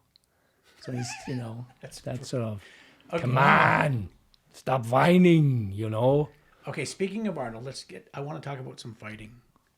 As a stunt coordinator, I get resumes all the time from stunt people that have, I don't know, fight training. Yeah, or I've got a stage. black belt, or I've got a stage, No, or that's, whatever. Yeah, that's a given. But the stage fighting thing, right? Mm-hmm. So you're a fight master in that. I'm a fight director. You're a I mean, fight director. within like Fight Directors Canada or something. They Right. have different things. They have I'm not a levels, fight master. That's when they confer upon you, but I'm a fight director. Yeah. Okay, so yeah, that's one of the things I get from people. I'm level 1 or level 2. Or Yeah, level yeah, 3. They tell me Right. this, and as a film guy, I go, I don't care. Sure, I know. Yeah, I know. We've talked about this. If tell me a little bit about that, like about fighting for stage, the differences, The and difference what have you. between that and what you guys do is that you you will train an actor to do a stunt if they have to do that. Mm-hmm. But generally, you step in and do the action in place of the actor. Yes, in a Right? lot of cases, that's correct. Yeah, because we're shooting a movie, it's driving a car, riding a horse, or all that kind of stuff. So there are ways we can do that. So we don't know that it's Randy driving the car. We think it's the actor, right? But when you're on stage and the audience is sitting there and the actor's on stage, you can't run in a stunt You double. can't have a stunt person run in and do it. So that's the difference. Primarily is that I have to teach the actor who is playing that part how to look like he's comfortable with a sword in his hand or whatever. And I, learn, okay, what is the way that they handle the rapier versus a small sword or a broadsword and those things. And that's changed a lot over time too. We have so much more training now and manuscripts that have been found and stuff where people have said, well, like you can look on YouTube about people always imagined that somebody in a suit of armor couldn't do a somersault or couldn't roll up, that they were, like this. And you'll see guys who take authentic armor or a reproduction of authentic armor and go running down the street and jump over a thing and do a roll and all that stuff and say, no, these guys could move in this kind of armor for this sort of a soldier. They could move very easily. Interesting. And what changed over time was that, the maces and the broadswords, you were bashing somebody, or you were going at a joint, you were finding the joints, like the samurai did that too, find the joints and stuff. Well, then as they transitioned into rapiers, where the big thing with the rapier was the thrust. For stabbing, right? So at first, because they were long, they also had a dagger, but eventually, so you get the thrusting rapier. So now you needed to be able to move out of the way. So, and also the fashion of clothing was that you would have, like tights on your legs and sort of a poofy part here. That's or what something. you wear most of the time. Yeah. At home. Yeah. And then so they would develop a technique where they had more cutting and slashing, and they would have lighter armor so they could move more, and they, it wasn't being bashed, it was just glancing off. And then eventually with small sword was like using a laser. It was just that really end part of it. So it wasn't a slashing weapon, it was like purely poking. And then it was all about like getting your body so there's as little target presented as possible. Sure. And that's so, and also their movements, like they would teach when they had soldiers come in for war, they would have dances that would use the steps of the fencing in order to teach them that stuff. So there's historical changes like that. And speaking of historical, that when you do a play, and you're going to choreograph a fight, a sword fight of whatever, I guess it goes to the period as well, right? So if you're wearing this type of armor if and this if type they're of at sword, Stratford, like when I was at Stratford, we were doing Hamlet, we were doing it in Elizabethan clothing, and we were using rapiers. So we used the techniques as close as we could to that sort of period. Right. If you're like, I have friends who've choreographed ones where you're doing Hamlet, but it's set in Los Angeles in 2000 or something. So they're using guns. They may be using switchblades or whatever. West Side Story. Yeah, I have people who've used lawnmower blades in fights or Sure.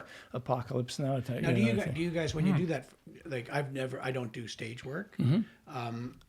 I can only imagine that you create this fight, you choreograph the fight between the actors, and then you bring them in and you do rehearsals so that each actor knows exactly where the point of the other guy's rapier is at any given time. I mean, are there techniques where you can actually improvise a fight on stage where I know you come in this direction? Yeah, usually they don't. Good. The trick is when you're doing a long season and you're doing that show, like 300 performances. Yeah. To the actors, it starts to get stale after a while because it's so. Yeah. And that's when it's dangerous because somebody decides I'm gonna jack this up again a little bit and they come a little harder and stuff. The other thing that the stage actor has to do is make the sound. We call it the nap, right? So if you're punching, somebody has to go, Oh yeah. right? Yeah. Or if they're slapping somebody, the audience knows there's got to be a sound in there somewhere. So, and we've, like, you always get an actor who says, man, it's got to be real. I really...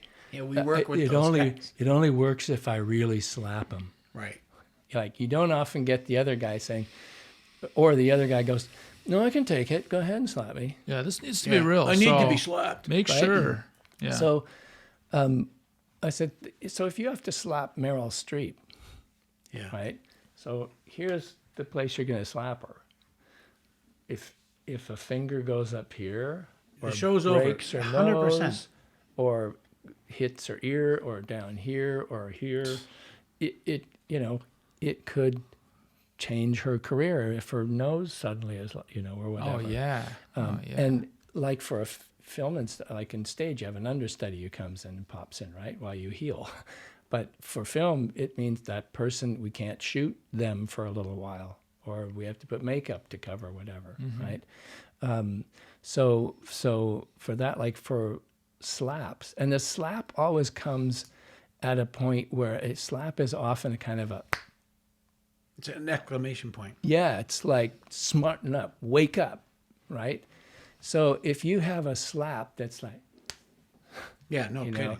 it's like everything gets heightened, it's up and So I'll often say, well, I'll say to a director sometime if they are the one who's, or I'll say to the actor, okay, the safe place to hit's about the size of a loony or toonie. Every night for 400 nights, you're going to come and you're going to get hit by that actress that's taken the hit in the face to just make sure she can hit you accurately for 400 times in a row, right? and It's a great way to talk them out of it. because what happens is, so one night, let's say the slap comes a little high and it hits the nose. So for the next part of the scene, she's kind of, and she's thinking, is my nose bleeding or whatever? Yeah. Right? So so she says that night to the guy, hey, you hit me a little hard in the nose. Oh, I'm so sorry. Guy, whatever.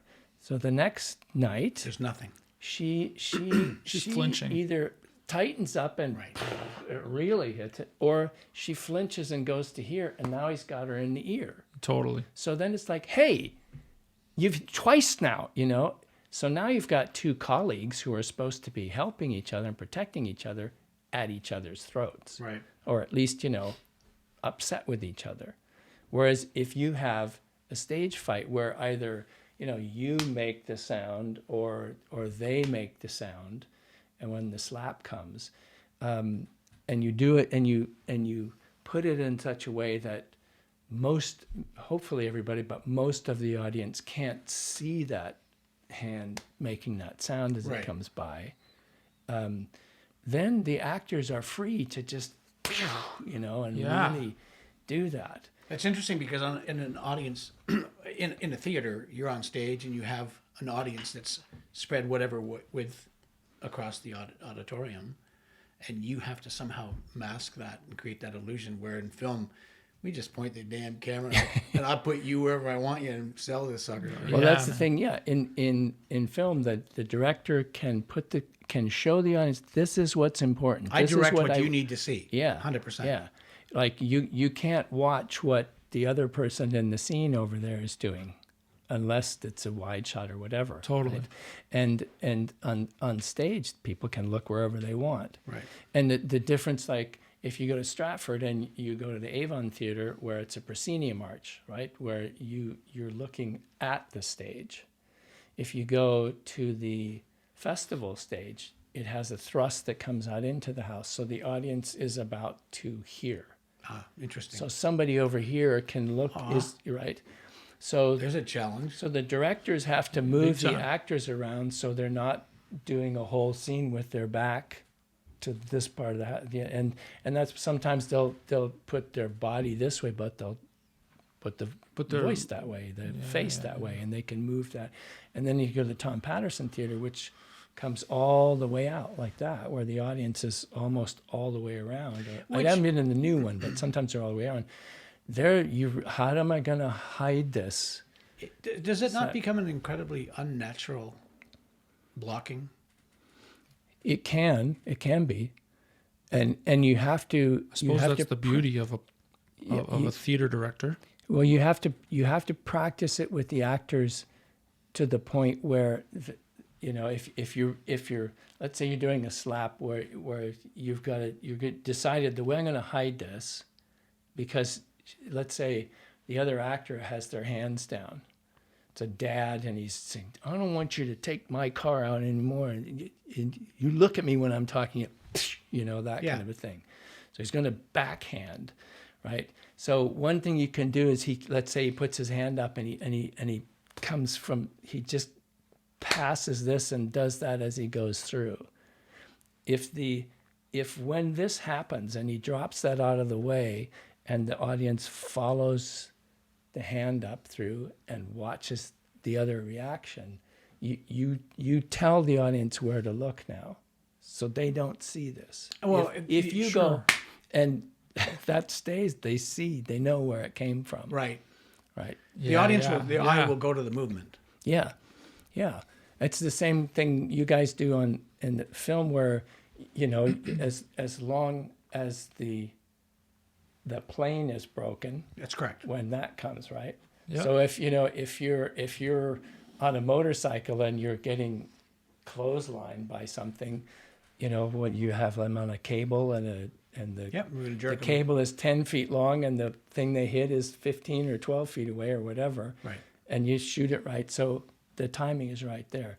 On stage, you try to do that too, only depending upon where it's more of a magic, more of like a sleight of hand type of there's thing. a lot of sleight of hand, because we've got to make that sound and that and other things too are, like, for me it's really important in a stage fight that the breathing and that you carry the wound. That if you're, like, it drives me crazy when I see somebody who they've just had a sword across the hamstring and they do this, and the person goes, and then they stand up and the next move is a lunge. Totally. I go, wait, well, I'm sorry. What are you lunging onto? Yeah. I mean, we're used to seeing the Asian martial arts where, they're getting hit 50 times and they're jumping up and spinning around and crashing together. And the style of that movie lets you suspend your disbelief, knowing nobody could handle all that. If the movie is that style. Right. But they make movies now where guys get punched 30 times and they're still coming back. Yeah. And nobody's tired. Some of that is, like, one of the first films, there are 3 films that I saw with sword stuff that I thought were really wonderful about that. One was Robin and Marion with James Bond, the first James Bond, Sean Connery. Right? And Robert Shaw playing the sheriff of Nottingham. And so they've got these broadswords, and they finally, when they're older, they start this fight. And so they're slashing away with these big broadswords. And it's one of the first times where that sometimes they actually stop and they're like, hang on, give me a sec, because they're both older, right? Okay, you ready? Okay, here we go again, right? And then they go and all that stuff. And you sort of see the effort it takes to do that. Yeah, that's brilliant. Versus, like, there are a lot of things where they use an aluminum broadsword, and it's like, you'd have to be built like Arnold to whip that blade around like that. And the other one is the first, the Three Musketeers and the Four Musketeers with Robert York and Richard Chamberlain and those guys. That was really wonderful, fun sword play. But Bill Hobbs directed that. Really believable, wonderful sword work with, and also you get the like, one of them, Aramis, is older. So Oliver Reed played him, and it was like, okay, okay, I'll give you a fight. And he was just super efficient. He would only move when it was an actual threat. There wasn't any, you know, it was like tink, you know, just redirect it and waiting for the opening, right? And then the other one is the duelists, Ridley Scott, Keith Carradine, and Harvey Keitel. It's these two guys who, through the Napoleonic Wars and like over a course of like 25 years, every time they're nearby, they have a fight. And it's because the original thing when you were dueling was, it was an insult, and I demand satisfaction. Right. Right? And there were different degrees of satisfaction. We could go to first blood. We could just a little cut. Okay, taught you a lesson. You do that again, and I'm going to go to the next level, which is to really like slice you so you can't keep going. And then the next level is to the death. Right. So he just never is satisfied. He just never says, okay, I'm satisfied. So it means they have to meet Keep again. doing And you see them go from sabers on horseback where they're charging past each other. You see them go to still a saber, but not as curved a saber as the hussars had, right? And there's a fight that the two of them have in this grotto underground, where you just see them through this thing. They are absolutely exhausted and swinging these things around and everything. And it shows you The reality. the reality, the strain on it, you know. For me, I would much rather, I prefer fights that show that Yeah. show how tiring and exhausting it is, and how it, you know, if you bang your hand against the hill, that really hurts, you know. And also that, like, I'm influenced a lot by the Kurosawa movies with Toshiro Mifune, all those beautiful samurai films, where the idea was one cut, you know, one life. And there's so many times where they take their guard and they watch the other guy, and then maybe he goes over here and okay, he's doing that one, so okay, I'm going to do this one, and the tension builds and builds and builds, and finally they go. And Like in one watching- move. Yeah, like watching cats, you Yeah, know, get yeah. ready to fight. And even if it's more, I more enjoy the ones where, so after that first pass, ting, they come apart. Now I go, okay, this guy's really strong, or he's really fast, or well, I've never seen that move, right? Like one of the guys that was my mentor, who's also our patron for the Fight Directors Canada, was Paddy Crane, who was the fight director and the double for Errol Flynn in all the old movies, the pirate movies and all that stuff. And he would always say that, you know, like if you've got Hamlet when he fights Laertes, Hamlet goes to school in Wittenberg in Germany. Laertes goes to school in a different place.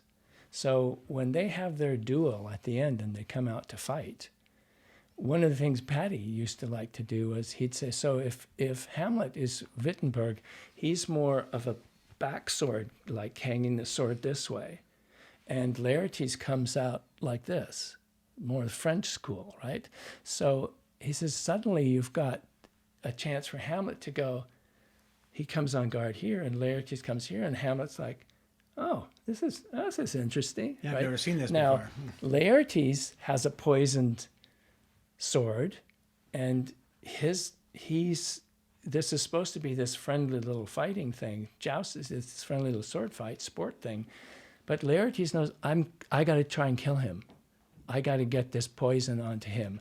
And the poison is such that just a scratch is enough to kill him. That's all I need to do. I will avenge him killing my father and my sister. Hamlet is there like, I don't know why we're doing this, but the king wants it, you know. And he says before the fight to Laertes, I need to apologize to you. I'm so sorry about your father and your sister. He says, it's like I shot my arrow over the roof and I hit him, and I apologize. So when he's done that to him, now Laertes has the thing of, he's apologized to me. He's, I've also got that on me. How can I kill this guy now after he's sincerely apologized, right? So there's all these things going on. So they start fighting. So Patty would say, so they do the first thing, and there's a hit, right? And so before the next one goes, he says, what if Hamlet says, that's kind of interesting, that stuff. So I'm going to try and come on your style. Now, if Laertes goes, oh, now you're making fun of me. No, I know you're a German style fighter, so now you're making fun of me. Great. Thank you very much, right? And then they have the second one, and there's nothing neither way. Now, J.P. Fournier choreographed the fights that we were at there, and we were using some of Patty's choreography. So the question then is that second little interaction, is it a long one? Is it and moves around and stuff? Or is it like ping, nothing, okay. So, every fight is a story. As you know, every move is like a line of dialogue. Absolutely. But the design of the fight should come from story. You should never create a fight for the fight itself, despite the fact there's a lot of movies out there that do that. Sure, that happens a lot, yeah. Totally. But like I agree that because they come from two different geographical areas, they would have learned to fight differently, and that's the way it should be. A lot of movies have the same. These guys fighting the same. And They'd have two different ridiculous. accents too. Right. Just saying. Wow. They're going to keep you busy. Yeah, it's that thing too of how long does that interaction go on, and is there a point in that fight where Laertes goes? There's a moment where he says to one of the guys, I don't know, this is a little harder than I thought. It could be that he thinks, this guy is way better than I thought, or I just can't seem to get him. Mm-hmm. And then the question is, there's a part where he says, come on, let's go again. And sometimes that's when Laertes just goes, come on, let's go again. And he hits Hamlet and cuts him. Oh. And he walks over to the other side of the stage, and Hamlet goes, that kind of hurt. And he looks and he sees some blood, and he goes, holy cow, is that a sharp weapon? Because at the beginning they check the weapons, but then they switch. Laertes switches. He's handed the poisoned one by the king's assistant, right? So at that point, you say, what's the difference between Hamlet getting that hit by Laertes just going, I can't get him, so I'll get him now. Come on, let's go. Or is it in the third pass where when he hits him, he actually stabs him there, and Hamlet goes, ow. Yeah, he hit me, but... So then Hamlet says, nay, come again. Let's go again. Because he thinks, I want to find out if that's a sharp weapon. So in that fight, Hamlet is trying to get close enough that he can either disarm him or take his weapon away from him and look at it. And in some shows, he shows Horatio. See, it is tipped. There was something going on here. And in other ones, he just takes it and sees it, and he says, oh yeah, here's my weapon. Now let's play. So now Laertes is like, holy shit. Yeah, we switched it, right? Yeah. And so those are all those kind of things that come into question in that stuff, just like in interesting. And you also think, is this a fight that is over in 2 moves or in 5 moves or, and so like... Well, see, that should come from story. Yeah. That's how I design fights. Yeah. I read the script and in cooperation with the director and what we need to see. Let's tell the story. Yeah. It should not go any further. Yeah. I love it when like the first part of a fight happens and there's a moment where the characters are like, man, this guy hits hard, or I got to stay out of his range or whatever, where they have to reassess their strategy about what they're going to do. Right. where it just doesn't become a fancy, exciting, thrilling fight, but as Where nothing. each guy gets beat up 30 times Yeah. and nothing happens. Yeah. Like how, I've said this before, you suck. Yeah. You just hit me 30 times and I can still fight. Or for punching somebody, did you hurt your hand when 100%. you did that? The reason in martial arts you learn to do the exact same thing with both hands is because you're going to break one. Mm-hmm. Your hands are very fragile, despite the fact, you can create a really solid fist. If you break your hand, what are you going to do? Yeah. And if you hit something hard, like somebody's skull, Yeah. Oh yeah. And even there's a tactical fitness trainer who was his name is Scott Sonnen, and he trained I can't remember which martial art it was, but he became a world champion, but as he moved up there, he was fighting a lot of Russians, and he kept getting beaten by the Russians, and he kept saying, what are they doing differently that it's the same martial art, but there's something I'm not getting. So he went over there and trained with them to learn that and stuff. And one of the things he ended up doing is he trains a lot of the tactical fitness is a body weight exercise. He doesn't use weights because he trains a lot of law enforcement and military guys who are out in the desert or somewhere and they don't have barbells or whatever. right? And whatever. So he would, here's how you use a piece of rope. Here's how you use your body weight and stuff. And he talks about breath control. So because he says if you start in a fight and your adrenaline's going like that, it doesn't take very long before you lose your fine motor control skills. If you got a knife or a club or a piece of wood or whatever, you won't be able to hold on to it sometimes because of your adrenaline and the way your body constricts and all that stuff.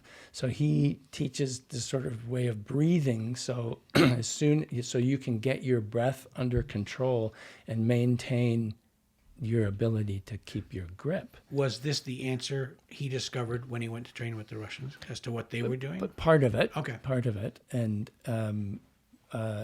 just different things in their training and stuff like that he did, But anyway, I'm wandering around. No, this is great. Neat, yeah. It's all It's all part of it. very interesting stuff. Yeah. But this has been a masterclass.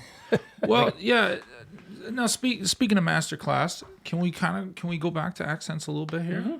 I wanted to just know about history, ancient stuff. You're talking about all these swords and things like this, and I'm thinking, well, accents of way back when in the medieval time obviously was very different than it is today, and the regions didn't exist the same way. How do you work on something like that? That's always a challenge when you have a like even English accents, right?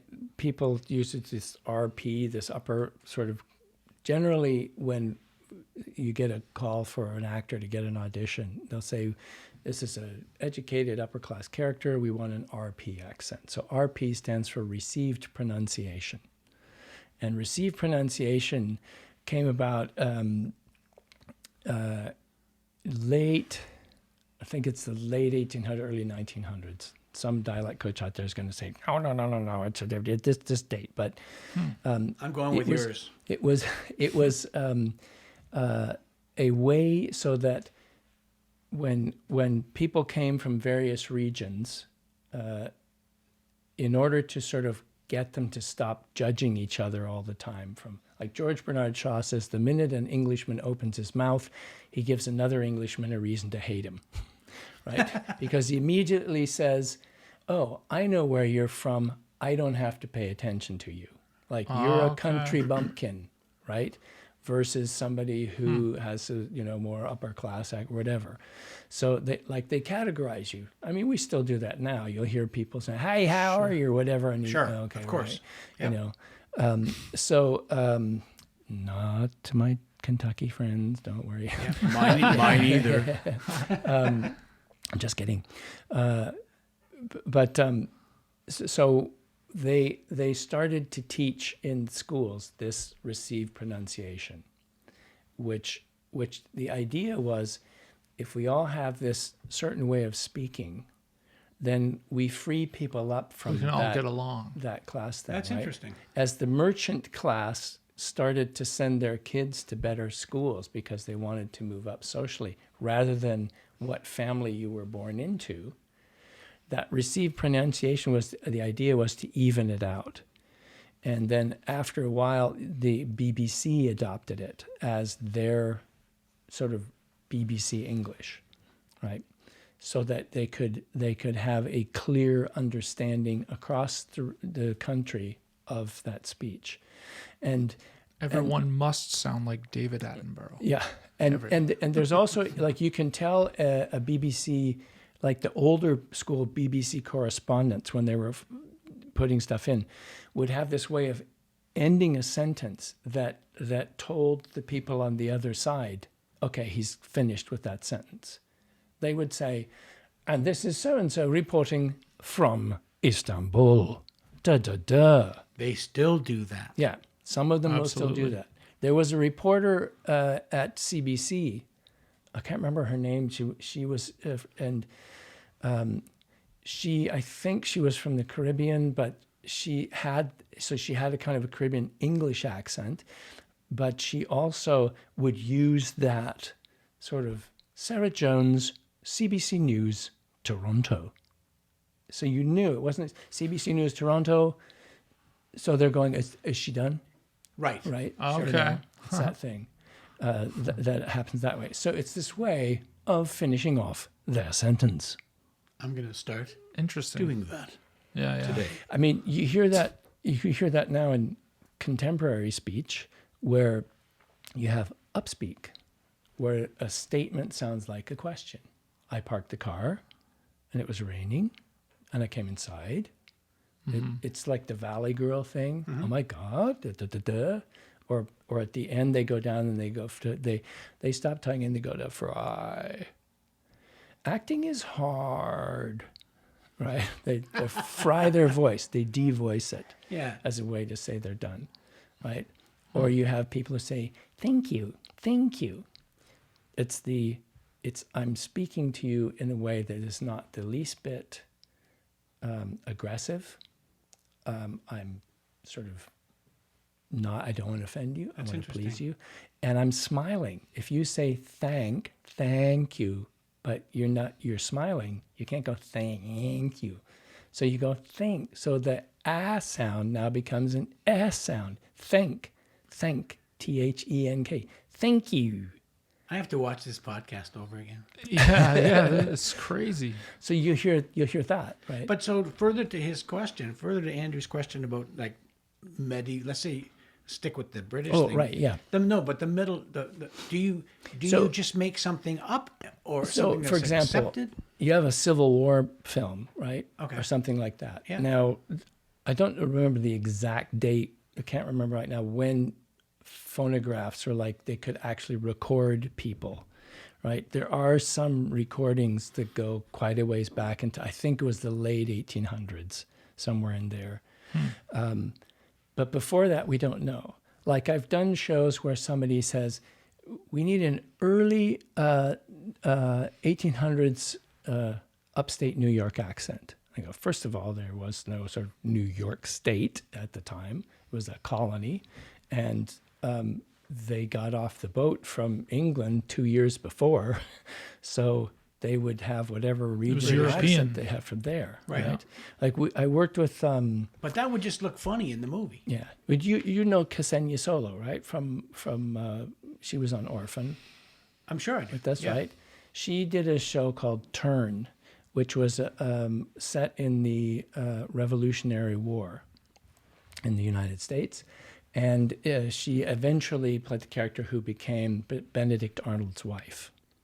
So her family was from very upper class in Philadelphia, wealthy family, and they were loyalists. They were loyal to the king. So they wanted to keep as much a connection to England as possible. So they kept their English accent. Americans started to develop their own mix of American speech in that period and shortly after that. So one of the things that happened was like what you do is like if they say, like generally they'll say for the English people, the loyalists or whatever, just use an RP because that's what we're used to hearing. Okay. That's what we hear, right? And if it's somebody from Kentucky or that colony, don't go full sort of, Kentucky kind of twangy Appalachian or whatever, those sounds. Let's just make it more of a sort of like Daniel Day-Lewis in Last of the Mohicans, where he says Kentucky instead of Kentucky, like those sorts of things. So you look at things like poetry from the period, and you'll see that the certain words that rhyme that don't rhyme now, that rhyme back. Interesting. Wow. If you say, the bird was a little wren and will never come here again. Like for us, that rhymes. But if they said, there was a lot of rain and it won't come again, right? But we would say, there's a lot of rain and won't come again. Right. Doesn't rhyme, right? So you can see from those things, these were words that rhymed. You can tell from diaries and things of people, like their diaries and things of people who visited Canada, for example, and said, well, the speech here is different than in England. It's kind of like this. Or people saying these Americans have this really rough sound or whatever. Some places changed that speech, right, as an act of rebellion as well. And also different words from different dialects got sort of used over and over, and they just became, words that we all use, right? Like in Pennsylvania, like the Pennsylvania Dutch, for example, is actually crazy. Pennsylvania Deutsch. Those were German immigrants, but people stopped saying, instead of Deutsch, they'd say Dutch. So they think of it as Pennsylvania Dutch, but they are not Dutch ancestry, they are German ancestry. Right, things like that. That's crazy. You're blowing my mind here. And like here, you have the Scots influence, and in areas in Ontario, for example, with a heavy Scottish background, like up in the Ottawa Valley and those areas, you have stronger sort of Scottish elements of the Ontario accent than in different places. But I mean, in general, if I took on a film set, I took 10 actor or 10 crew members and another 10 crew members and had everybody say the same thing, it would be difficult for a lot of crew members other than, say, Maritimes or Quebec to say, you're from Guelph, you're from Saskatchewan, you're like Regina, and you're definitely from Cranbrook, right? There are subtle differences to those things, but the That's average interesting. Canadian isn't able to place you that directly. Right. Unless they're from, let's say they're here and they're from Regina, and there's something the person says that they know that's a Regina sound or that's a Regina word or whatever, right? But and I'm sure somebody out there's going, no, it's not, but I just think everybody out there is going to their mirrors right now and watching their mouths move when they speak, and people are getting out their tape recorders. Yeah. But yeah, you can hear, like Tom Power on CBC, you can hear him say, "What were you doing on tour?" Instead of on the what did you do on tour? He says, "What did you do on tour?" Or there's a harder R, that R, we were playing down in the bar, that sort of East Coast R sound, which comes from that Scottish R, right? Yeah, the only Canadians I can tell the difference between is maybe somebody from Quebec and Newfoundlanders. Yeah. And so there are all sort of variations. Like there are things that people in Toronto say that they don't say other places, that is sort of locates Totally. Yeah. that stuff. And It's those fascinating. Not sort to of mention things, just generational. yeah. Generational things, Yeah. But like you were asking about the older period stuff, it's you have to do one thing. You do your research and see if there's something, and there's more and more stuff that's been being written by various scholars and stuff that can help with that we're learning now. But it's also a question of okay, let's say we're going to be super authentic about this thing from that period to a modern ear, they may just say, "What are they?" Right. So, You but know? you have to modify that. So you figure out what works, what's acceptable in that sense, right? Like the RP, if somebody's playing, like people thinking Shakespeare has to be done with an English accent. There's a father and son team who have been working on finding Shakespeare's a language when he was around and getting closer to first practices, they call it, what that original English sound was. And they look at it from words that he used and stuff like that, where you've got R's and things like that. So that the Shakespeare's English, in some cases, they say sounds closer to American than it does to that. But because we had trained actors, Olivier and Ralph Richardson and, Peter O'Toole and people like that who had that sophisticated RP upper class sounding accent, for us, that's what we thought they sounded. And when they were making those old movies that had Romans in them, they got those actors to play them. So you think of, Roman senator speaking with a sort of English accent, Absolutely. Julius Caesar, Hands and that down, stuff, man. right? Wow.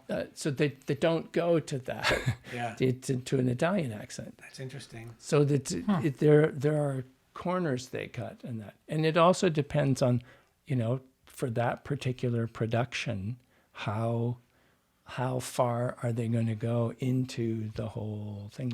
Like Yeah. look at Westerns. There were very few people in the West and the whole Wild West was only about 20 years, only lasted about 20 years. And very few people actually carried a gun with them. Like the idea of everybody walking around with a pistol on their hip, that's an American frontier fable. A lot of towns didn't even a allow myth. guns. The Texas Rangers were the first sort of lawmen and other than, like Jesse James or the bank robber type guys, most people didn't carry them. Like a cowboy out in the range may have a rifle because of coyotes or wolves or rattlesnakes or whatever. But they weren't all, But same with the holster that they carry in movies. That's a Hollywood invention. That was not an Old West Yeah. rig that they wore. Yeah. So it's always that question of do we go Well, super authentic or not? I don't know about you, but as a director, I want my money up on the screen. I want to save money in every possible way to put it on the screen. And you, brother, are on the screen. So, you know what I'm saying? Yeah. Like, what you bring to the movie is so important. I've had a massive lesson here today. I've really enjoyed this. Like, it's mind bending. I mean, yeah, it's there aren't a lot of us who do this. Like I've had the good fortune to be able to work with some amazing actors and amazing directors and on fantastic projects that I would love to do that as an actor, but I have ended up doing it this way. Yeah. And my job, just like Paddy Crane used to say with his fighting stuff, my job is to make the actor look good and make sure they're safe. With the dialect stuff, I need to make the actor, first of all, so comfortable that they don't have to really think so much about the accent so that their performance can come through, and to help them sound authentic, good, and that. And when I can be there on set, I can go in between takes and adjust something if I hear it, or I also know sometimes, I'm just going to stand back and let them. It would make a lot of sense to have you there, kind of like stunt Yeah. coordinator or anything else. But see, absolutely, as a stunt coordinator, my job is one, to instill confidence in the actor that they can actually do this. Yeah. And so we've done this in rehearsals and we've done it together. And I've actually, you stand on set, and you have to weigh whether or not you're going to step in or you don't step in. Because sometimes when you step in, it undermines. So, You got to take the temperature of the room. yeah, I'm with Andrew. I would have you on set every single day. This is for somebody that's not. And so, They're sometimes doing they this movie a disservice. just can't afford it and stuff, or Yeah, or they don't want it or whatever. And then Yeah. I try to prepare the actor as much as I can by going over the script, and so they know the line. The danger there is if they have to, two things. If they have to ad lib is one thing, and the other thing is the minute they have a lot of props. Yeah. The minute they have to think about, oh, this is a cooking scene, I have to remember my continuity that I put the carrots in here Sure. and I put the peas in this thing on the stove. And what I do then is I landscape it with them, so landmark it. So remember, when you say this line, you're going to put the peas in. When you say this line, you put the carrots in. So you can help remember. Oh. Because otherwise, they are so focused all of a sudden on, I got to remember this, I got to remember. That's when the accent goes. Right. When they have to Focus on ad lib something and else. make it up, especially if you have an American actor who's shifting to, say, something Southern or something like that. It's not so much as if you have a French actor who has to speak like an American, or something that it's a big jump for them, where it's like not only second language, but second language with an accent.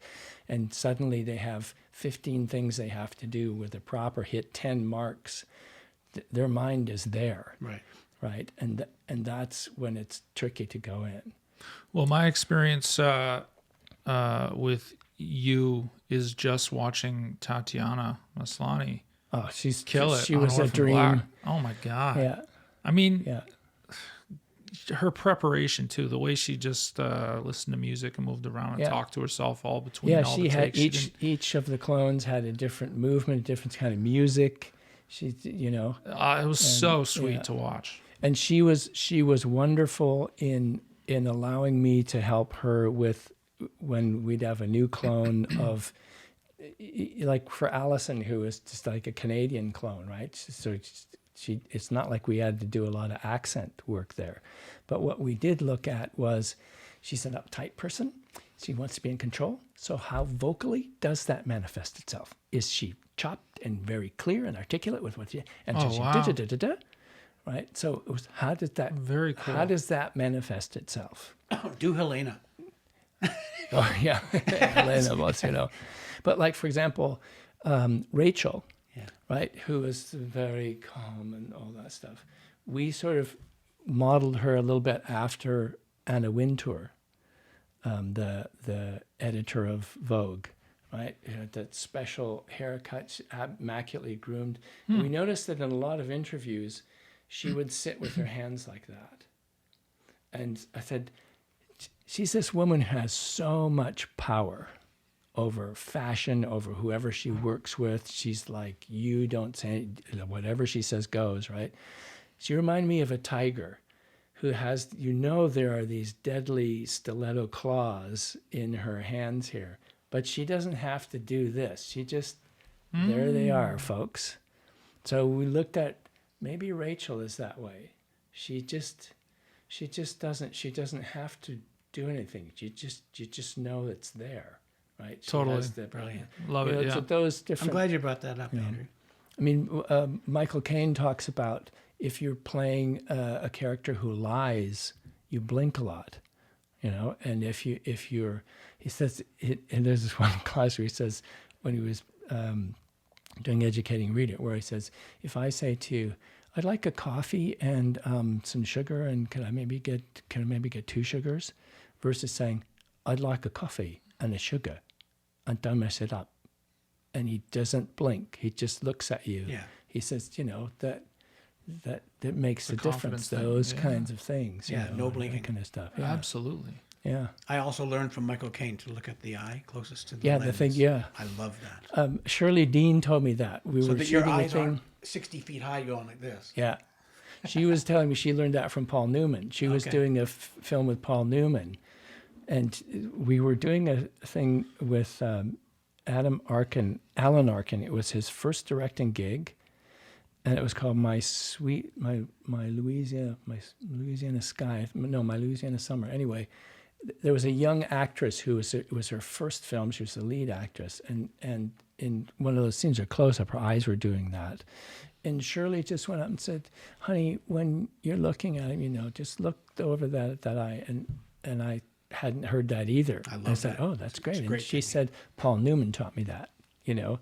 And that's one of the One of things. the terrible actors of the time. Yeah, I know. It's whatever happened to him? He's making salad Ugh. dressing. Yeah. Yeah. Oh, that's awesome.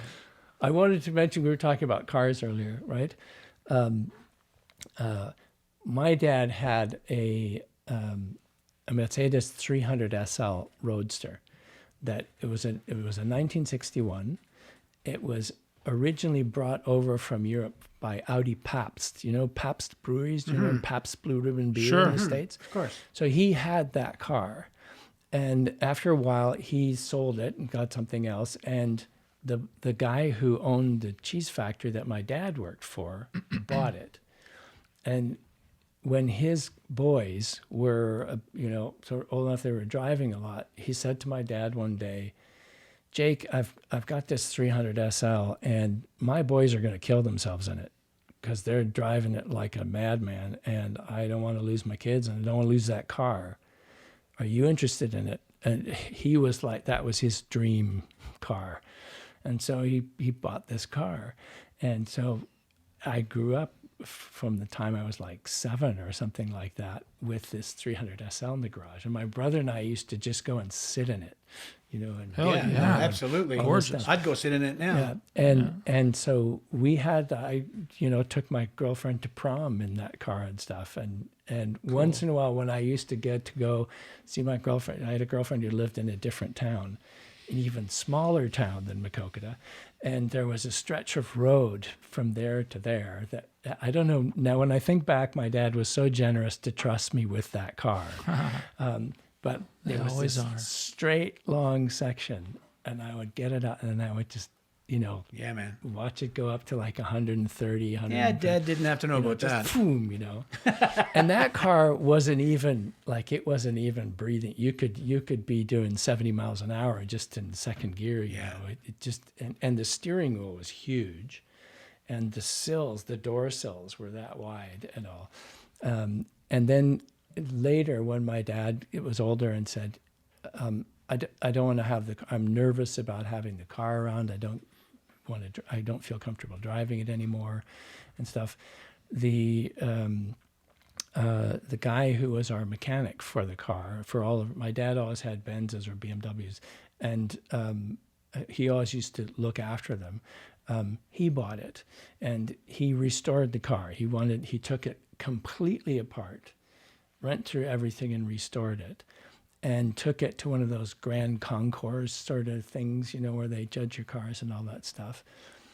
And he got a perfect score. Nice. Oh, wow. And he went up to the guy and he said to one of the judges, said, "There must be a mistake.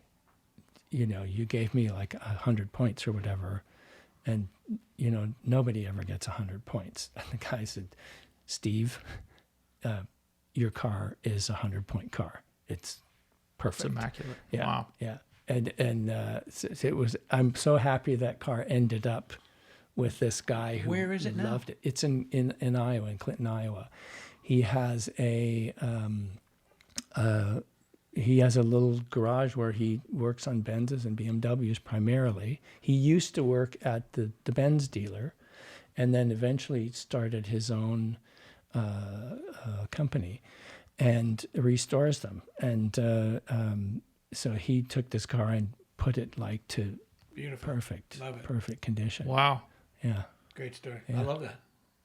Well, John, before we wrap up, we need you to sign our table, if that's okay with you. Sure. We would And you can love draw that. a little picture, as you can see others have. Or you can give your signature an accent, whatever you want to do. Yeah, totally. I'll sign it with. There's a thing we use called International Phonetic Alphabet, which is a series of symbols where each symbol represents a certain sound. Okay. And We have to be able to read this Yeah. later.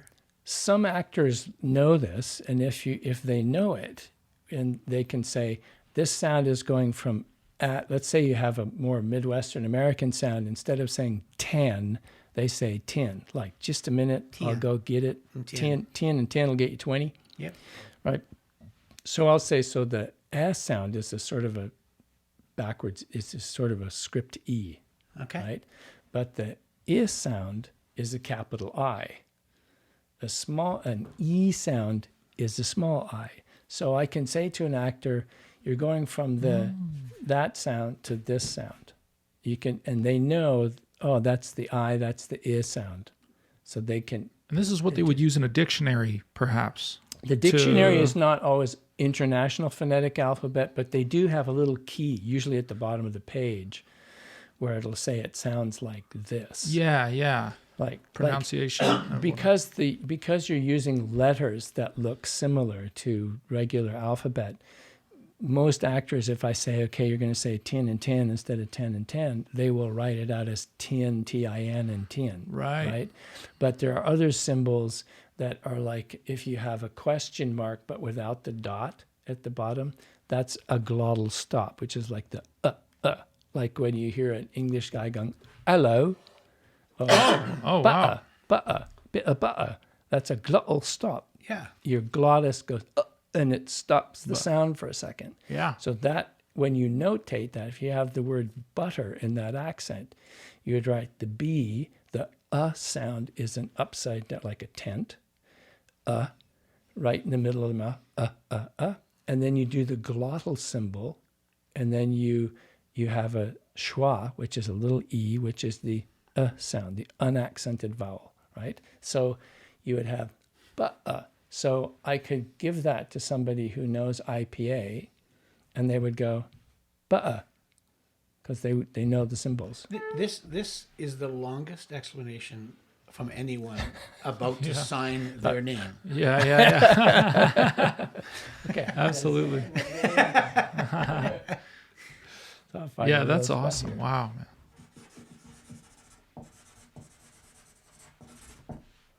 He wrote butter. And I'll say, Blah. butter. Butcher. There you go. Yeah. So I'll say, so that's my first name, John, written in IPA.